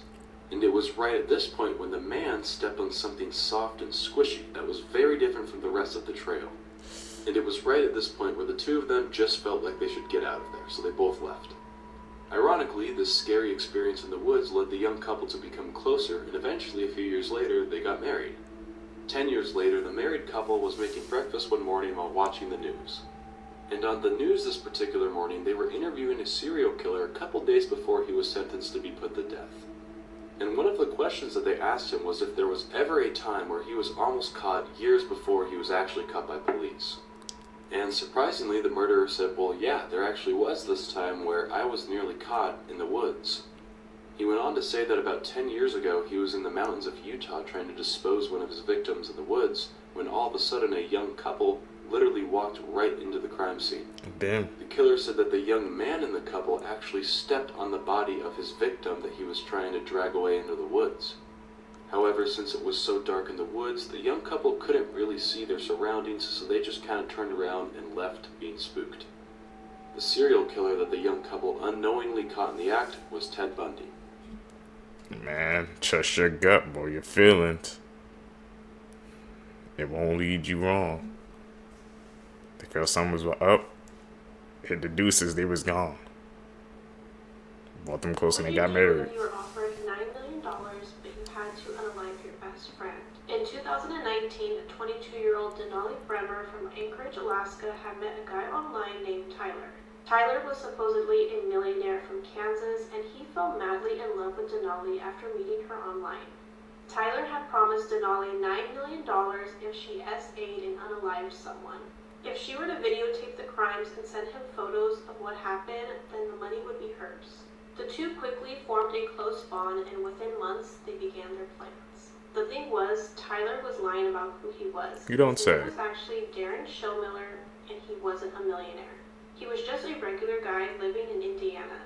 Denali had no idea that he wasn't who he said he was. Denali and Darren had exchanged numerous messages how this plan was going to work. Denali took no time to choose her best friend, 19-year-old Cynthia Hoffman. Denali had chose 4 of her closest friends, and if they were to help out with the plan, they would get some of the money, which included 2 juveniles who have not been named, and we have Caden and Caleb. On June 2nd of 2019, Cynthia had left her home to hang out with some friends.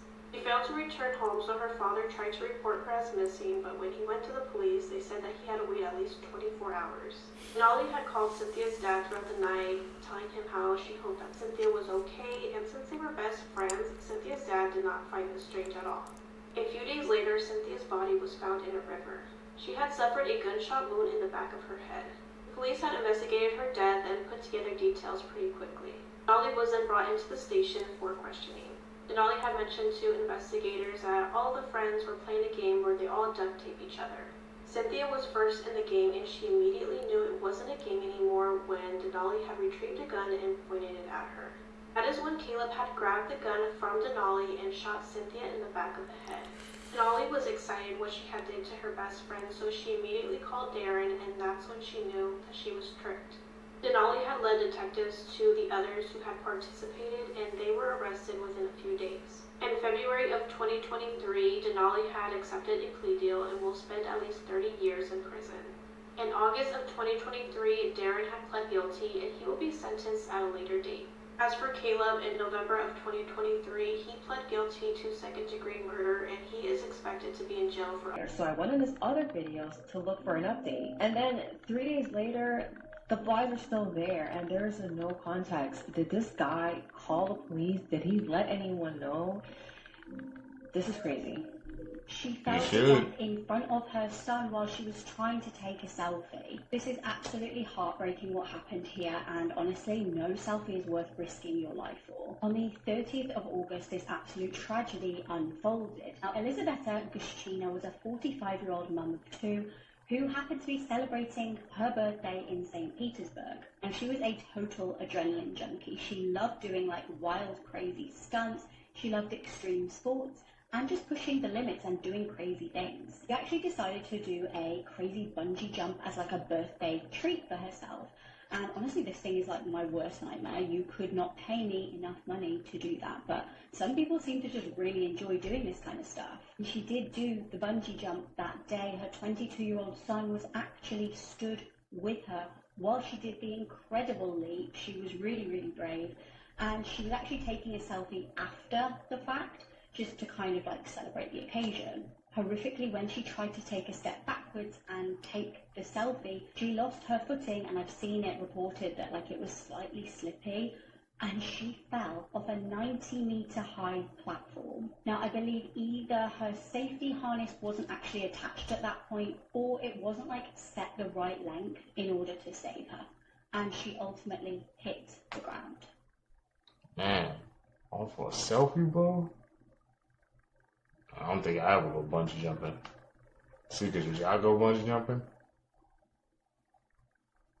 That's too much of a risk for me.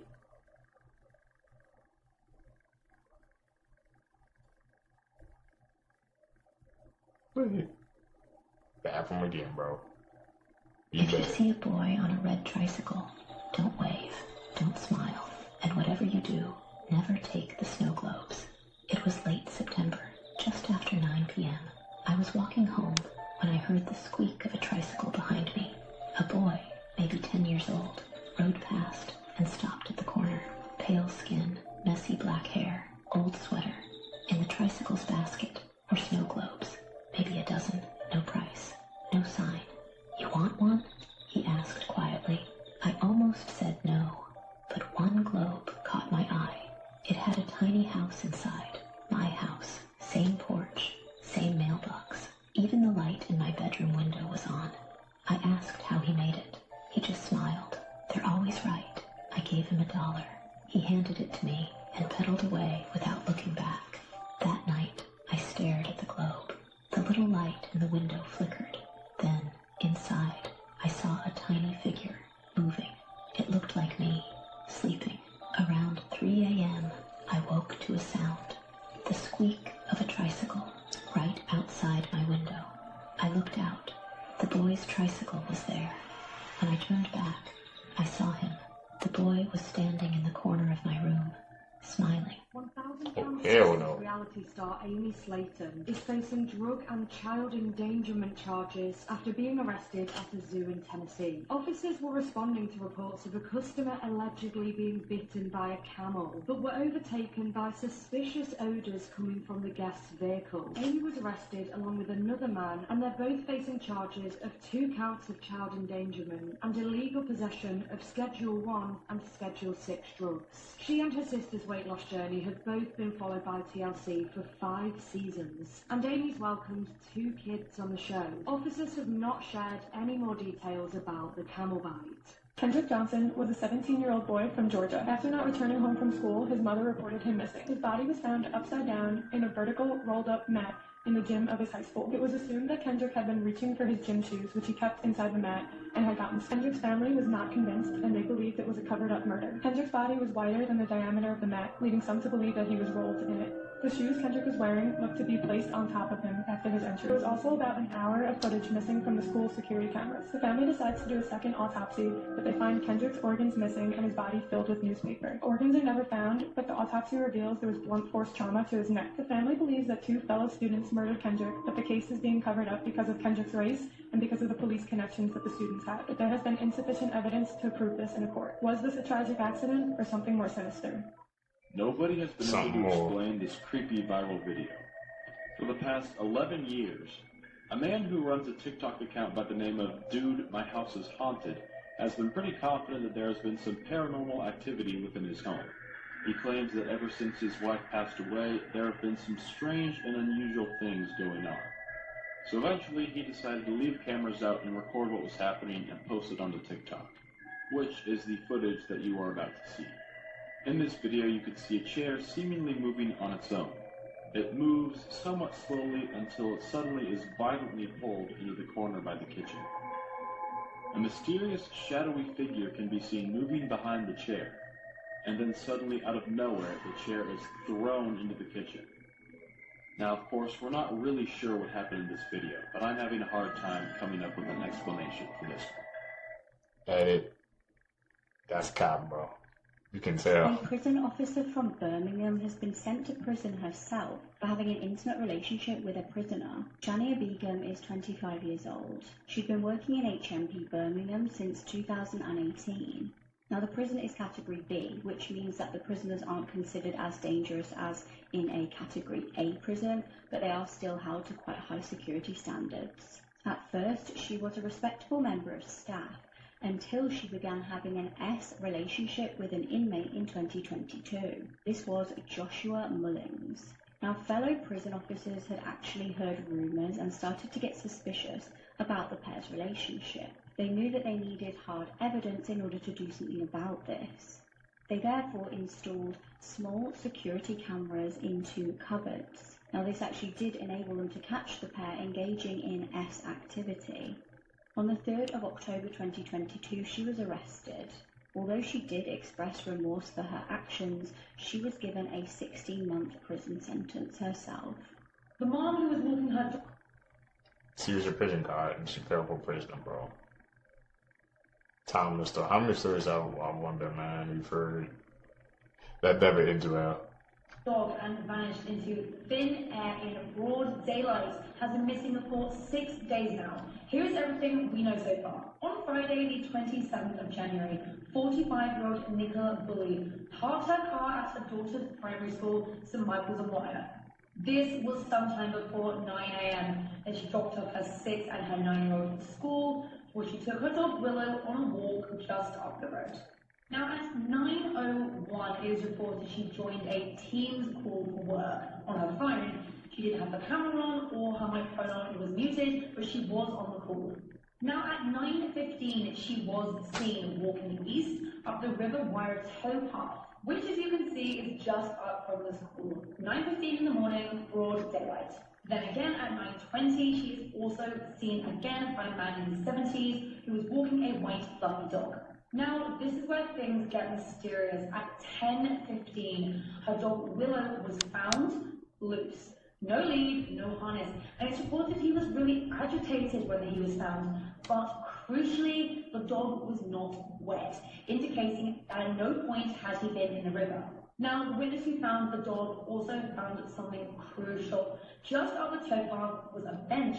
Now, on that bench was the dog's harness, dog's leash, and Nicola's phone. Now, Nicola's phone had not disconnected from the Teams call at this point. It was still on, still connected, and still live.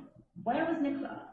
Now, in between the time of the dog being found and at 10:30 a.m., the local primary school that her daughters attend were alerted that the dog had been found loose. That's when at 10:30 they rang her husband Paul to say, "We found your dog without Nicola." That was when alarm bells were raised for her husband, and he ultimately called the police. This whole event unraveled 6 days ago now, and we have had air efforts, land and water searches, yet nothing has come to light or any clues about what happened to Nicola. It is like she has vanished into thin air on a safe path near a school in broad daylight. As we are wrapping up day 6 and tomorrow entering day 7, police are relentlessly searching and asking for any witnesses to come forward. We will be updating you on all the latest. Stick with us. Scary, man. She just seems like she just dropped off the face of the earth. The dog was the only thing that was linking to her. They couldn't find anything else. Be careful.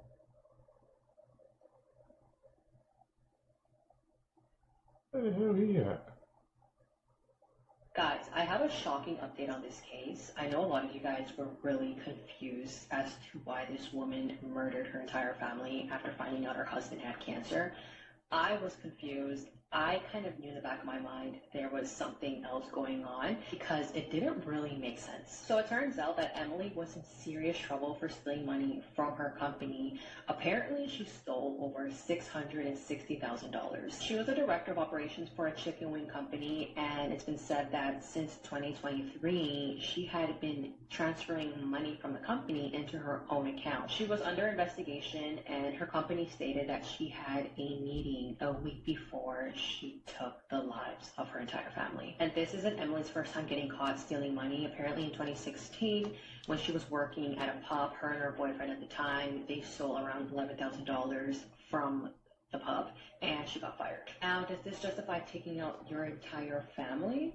Absolutely not, but I think it does answer some of your questions. She definitely felt the pressure of her husband not being around in the near future and how that would impact her financially. But also, she knew that she was most likely going to go to prison for stealing this money. And anyone who's going to defend her and say that, well, she stole this money because her husband had cancer and she needed the money, well, apparently she started stealing this money way before she found out her husband had cancer. This woman killed her daughter by feeding her Mountain Dew. Tamara Brooks is a 41-year-old woman from Ohio. In January 2022, her 4-year-old daughter tragically passed away. Tamara and her partner reportedly found their daughter unresponsive on the 21st of January. They rang an ambulance and the child was raced to hospital. She sadly didn't make it. When she was examined post-mortem, it was discovered that she died from severe malnutrition and suffered diabetes-related complications. She had been fed Mountain Dew through a baby bottle, and the child's teeth were actually rotting so badly that she barely had any teeth left. The child had never been taken to a dentist, and Tamara was said to have mixed baby formula with fizzy drinks. Tamara pleaded guilty to involuntary manslaughter and has been sentenced to 9 years in prison. The child's dad, Christopher Hope, has also been charged with his daughter's death. He will be sentenced next month. Horrifically, this is not Tamara's only child, and certainly not the only child to have suffered in her care.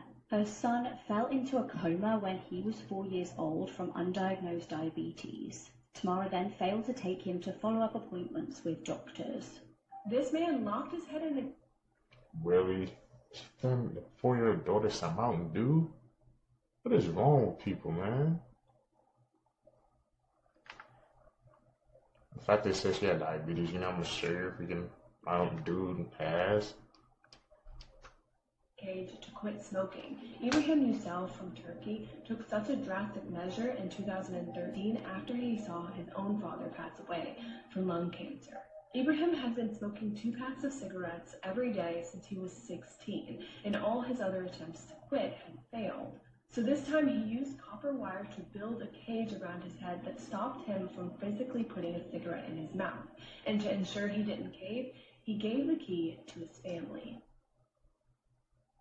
He's dedicated, bro. You gotta get that to him. Has a zombie apocalypse started in China? Now, a video was released a couple of days ago of what seemed like a man getting up after being presumed dead. And this apparently came from a hospital/morgue somewhere inside of China. Now, this panic of a zombie apocalypse starting has come from not only this video, but also because of a couple of reports going around the internet explaining that if a zombie apocalypse was to begin, then China could be the epicenter of it. Now, this grainy black and white video has been viewed over 3.7 million times, and has basically made the internet do what the internet does best. prepare for a zombie apocalypse. But the big question is this real? Are these claims real? Probably not. But then again, the 2020s have been a bit fucking crazy, so who knows? Now this video was all that apparently came out, but if anything else is to happen, I will let you know. Now quickly send this to someone who you would want in your zombie apocalypse group, and let me know how long you think you'd survive. How long y'all surviving? Serial killer on TikTok. So this is just according to the comment section. The video poster didn't specify who it was, but the commenters all think that it is this banned account called HustlerHoff6969. She had discovered this really strange sequence of events on TikTok. So she started by mentioning the man appeared to be in a psychotic state, and his wife and kids were allegedly having him committed. From there, she spirals into how she discovered this series of videos where the guy is treating this blow-up doll like a girlfriend, and his content is becoming increasingly alarming. Because I know that doesn't give serial killer. This isn't the person in question. His account was banned and all his videos are not. This is just something similar. She goes on to explain that the guy wears a human-like mask and creates dark videos in his basement with scary music, which, once again, sounds like horror. But here's where things get weird and probably is why his account was banned. So his posts were filled with a lot of anger and hate towards women. He was calling them evil, mentioning things like being nice, and he was going to be involuntarily committed by his wife and children. So maybe it was just anger about that. But this creator is very worried, just genuinely worried for the state of mind he's in. I haven't seen the videos, but they're just expressing that they really hope other people in his life are aware of the types of videos he's creating, and that people can intervene and get him help before things escalate further. So we're here for longer videos. So should I go down that rabbit hole? Try to find him?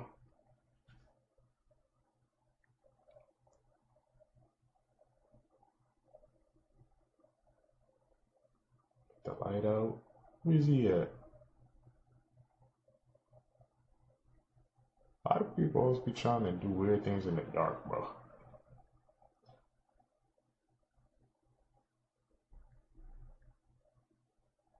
This massive animatronic breathes, and there's a video of it breathing at the end if you just want to go skip and see that.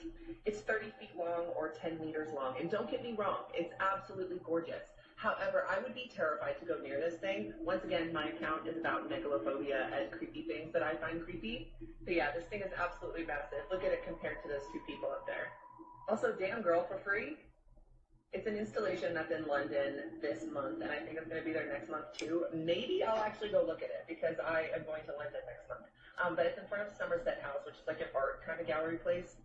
But the fact that it breathes creeps me out so bad. Like, I'm just waiting for it to, break that glass and, escape and just, pummel people. I'm going to be ready to fight. It's by an artist called Tai Shani, and it's called The Spell or The Dream. And she's sleeping, and I'm just waiting for her to wake up and wreak havoc. Watch this video of her breathing and let me know how you're feeling, and would you go near this thing?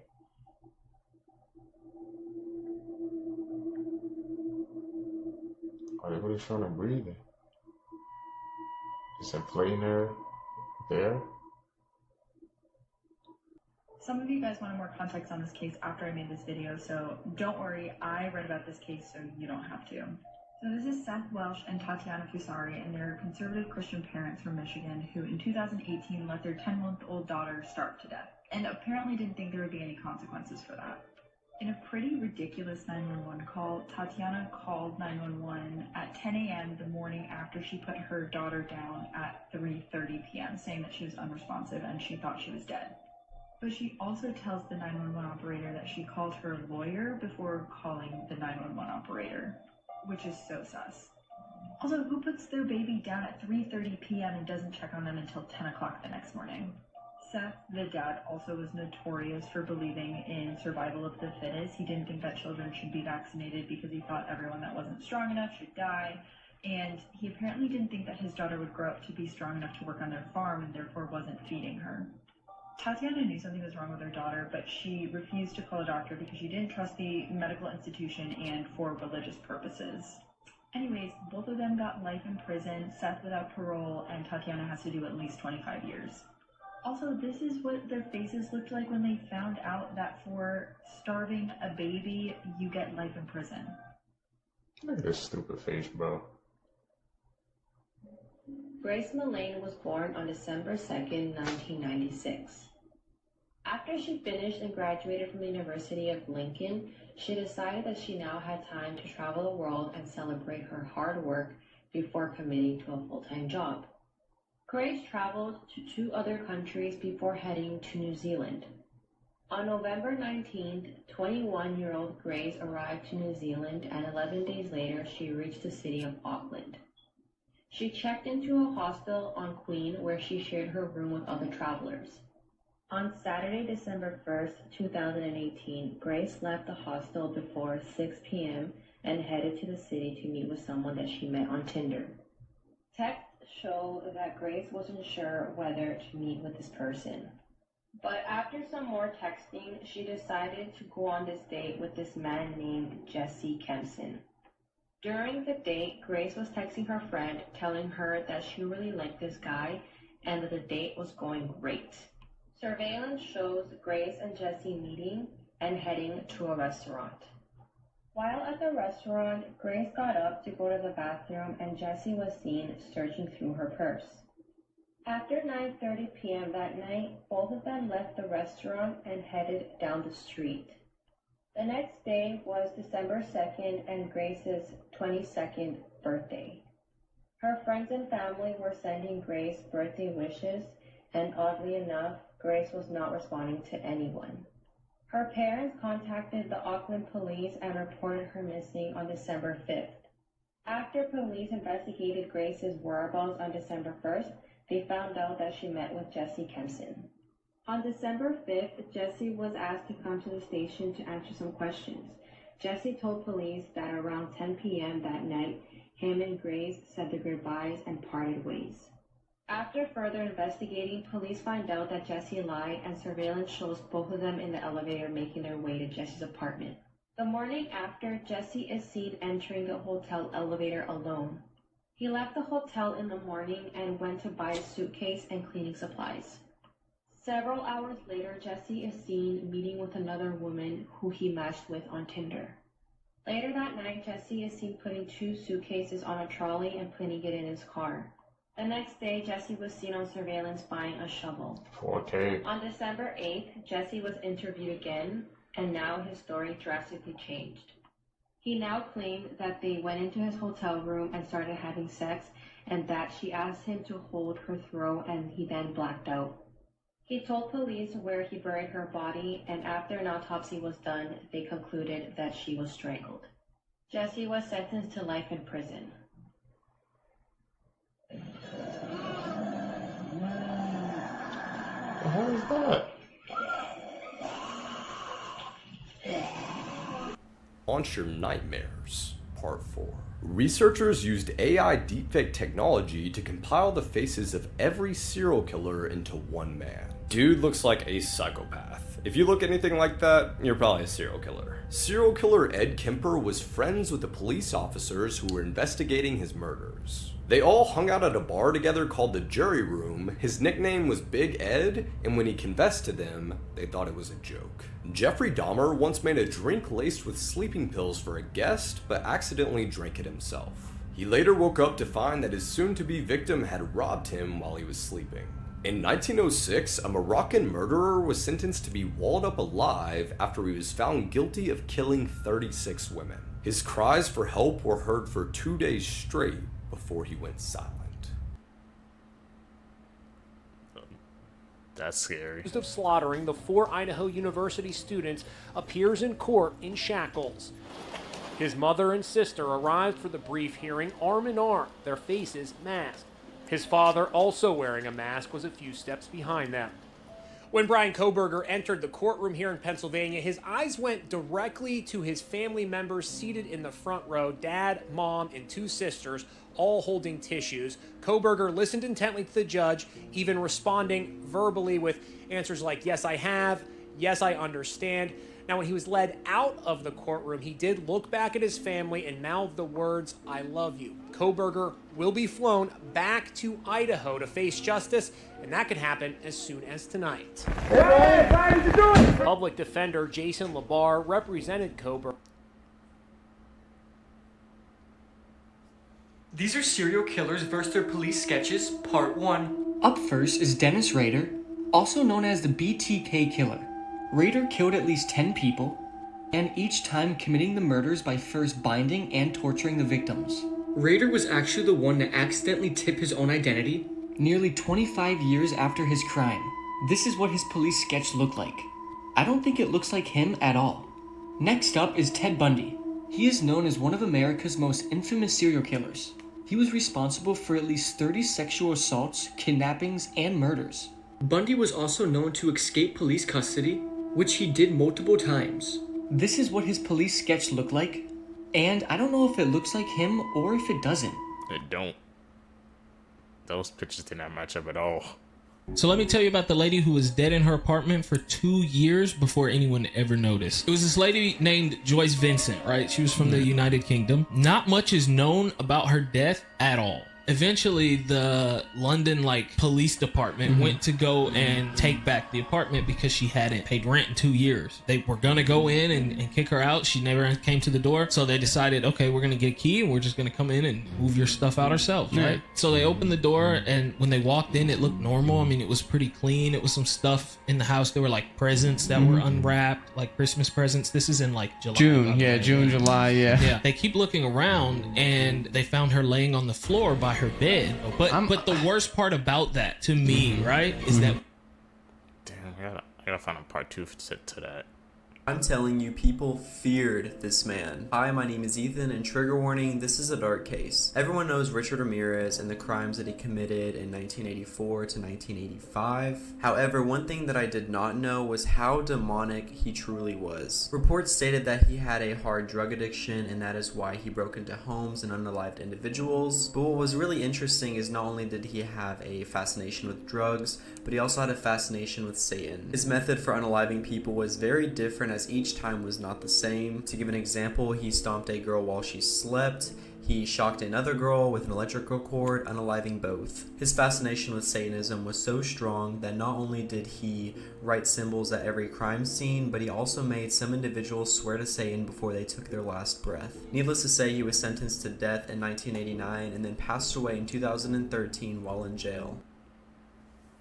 That's crazy, man. To make a person do that before you do the unthinkable, that's just a different type of person altogether, man.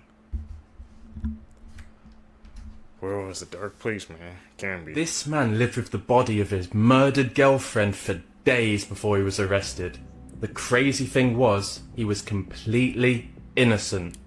Let's talk about the crazy and tragic case of Ryan Waller. On Christmas Day 2006, Ryan Waller and his girlfriend Heather Kwan failed to show up to his parents' house for Christmas dinner, which they found very out of character. Concerned, they called the police and just asked them to do a wellness check on the couple. When they arrived at the house, they found Heather dead from a gunshot wound to the head, and Ryan was still alive, but he had a really bad black eye as if he'd been punched several times. Assuming this to be a domestic fight gone way too far, they swiftly put Ryan in the back of their car before examining the crime scene further. They brought in medics to look at Heather, while Ryan was left waiting in the car without anyone looking at his black eye. The police then took Ryan in for questioning and photos, and for a long time the questioning officer struggled to understand what Ryan was saying, as he wasn't making a lot of sense in his statements. Amongst all the strange things that Ryan was saying, he then told the officer that he was shot in the eye, to which the officer told him that couldn't be true because he wouldn't be sat here, he'd be dead. Throughout this strange interview, Ryan kept insisting that he was tired and he just wanted to go back home and go to bed, which the officer told him he was not going anywhere. The interview went on for ages with Ryan not able to string full sentences together, but he did mention some key things such as his former roommate Richie Carver shooting him, but this was ignored amongst the other random things that he was coming out with that didn't make sense. 6 hours after the police first found Ryan and Heather, the officer finally decides to move in closer and take a look at Ryan's injuries. His demeanour then changed from cold to caring as he began to realise that Ryan had actually been shot in the eye, and he called for a medic as he uncuffed him. Ryan was then rushed to hospital where he lost both his eyes and a large part of his brain after it was confirmed he was shot in the face twice. The police eventually did arrest and convict the former roommate Richie for the murder, as well as his father Larry, who helped with the attack. The police received a lot of blame for taking so long to help Ryan, and sadly, Ryan suffered a lot of seizures from his injuries and unfortunately died 10 years later at the young age of 28. And that concludes this incredibly tragic story. Like and follow for more true crime cases just like this one. Can't blame people be mad at the police. Hi everyone, welcome to a new series called Celebrities You Didn't Know Were Kidnapped. Today we're going to be talking about the not very well-known kidnapping of Jessica Alba. Now, this is not something that Jessica's talked about publicly, but when she was 15 years old, she was kidnapped from set from her first ever show, Flipper. The story goes that Jessica was filming in Miami when she started receiving weird phone calls. She didn't really think much of it because she figured it was just a fan that got her number. The specific details have never been released, but we know that Jessica was taken for 14 hours and found tied up and blindfolded in the trunk of a car. When she was found, she wasn't able to recount a lot of the details to the police, but also she was severely traumatized and it sounds like she was blindfolded for a lot of it. In general though, this is just kind of a small part of Jessica's dark past. She was raised in a really religious community that completely shamed her for her looks. Like basically being told it was her fault that older men were looking at her because she was just too pretty. This is just the first of a few stories we're going to tell though, so follow along for more. I mean, no wonder she wants to talk about that. That's probably... No, it was traumatic for her. Kidnapped her while she was working on the show? What is wrong with people?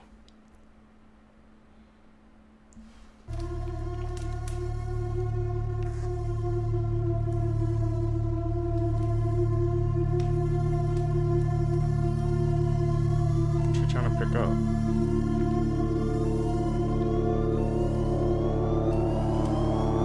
What is that?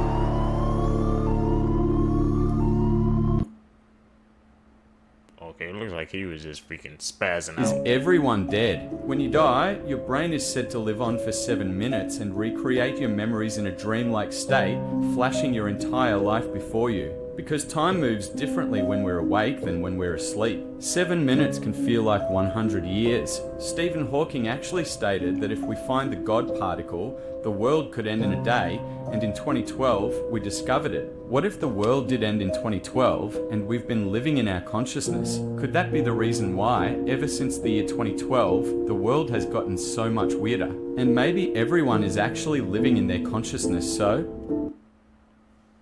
It's actually interesting. The world's been on since 2012. Paul's former girlfriend, Morgan Doughty, and she's interviewed at length all through this documentary and has so much to say, so much insight because she spent so much time with this family. She vacationed around the world with them. She was at Moselle all the time. She was like photographed with them. She was part of the family. And so when they asked her the question, do you think it was possible if like Alex Murdaugh could actually kill his wife and son? I expected her to say, no, I really don't. And that's not what she said. This SLED agent showed up to my work and she wanted to get DNA samples of my hair, my fingerprint, and my spit. Me being involved with the family, I can understand. But I looked her in the eyes and I said, do not overlook Alec Murdaugh. So she knew. I mean, she ran a family that long. People pick up on things that other people will miss. Have you ever heard of the Villisca Axe murders? There was this serial killer that came in, and somehow this guy was able to come into the house, kill 2 parents and 6 kids, all in one house with an axe. Tiny house. Without getting caught at all, and to this day it's an unsolved murder. One of the few times we actually had to leave, so halfway, like, after doing a little tour with the tour guide, he was telling us all these stories. Our buddy was like feeling like he's gonna throw up, and it was just like really odd. Like, that doesn't happen every time. The most gruesome part about it is the killer used the blunt side of the axe, so you can still, because we went there to investigate, you can still see like the axe markings in the ceiling when he was going back to go down. On the top floor there was like the parents' room, but then right like 5 steps down a wooden creaky hallway was the children's room where there was 4 of them, and then there was 2 more of like their daughter's friends that they were hanging out with that were downstairs that got murdered as well. Damn, Sam McColby, they be investigating some weird July stuff. 29th, 2019, 45-year-old Colin Dowler was biking down some logging trails on a mountain in British Columbia. As he came around the corner of one of these trails, he saw off in front of him about 100 feet, there was a 350-pound male grizzly bear looking directly at him, and then it started walking towards him. So Colin weighs his options. He's not armed except for a small pocket knife with like a 2.5-inch blade, and that's it. So he decides he's not going to run, he's not going to try and get around it, he's going to stand his ground. So he gets off his bike, puts the bike in between him and the bear, and just begins talking to the bear. Now the bear walks all the way up right next to him and begins to pass him, and Colin is relieved, but as soon as the bear does pass him, it wheels around and tries to get behind Colin. So Colin, he takes his bike, he rips it around, puts it between him and the bear again, and he actually says to the bear, he goes, "Hey man, I know I'm in your territory, we don't have to do this." But this does nothing to deter the bear. So Colin, he grabs his backpack, which is full of food, and he throws it to try and distract the bear. It does not distract the bear. So he takes out his hiking pole and he puts it on the bear's forehead to try and push the bear back. This doesn't work. The bear just grabs the pole and rips it out of his hands. And by this point, the bear is now taking powerful swipes at Colin's bike. So not knowing what else to do, Colin just takes his bike and he just throws it at the bear.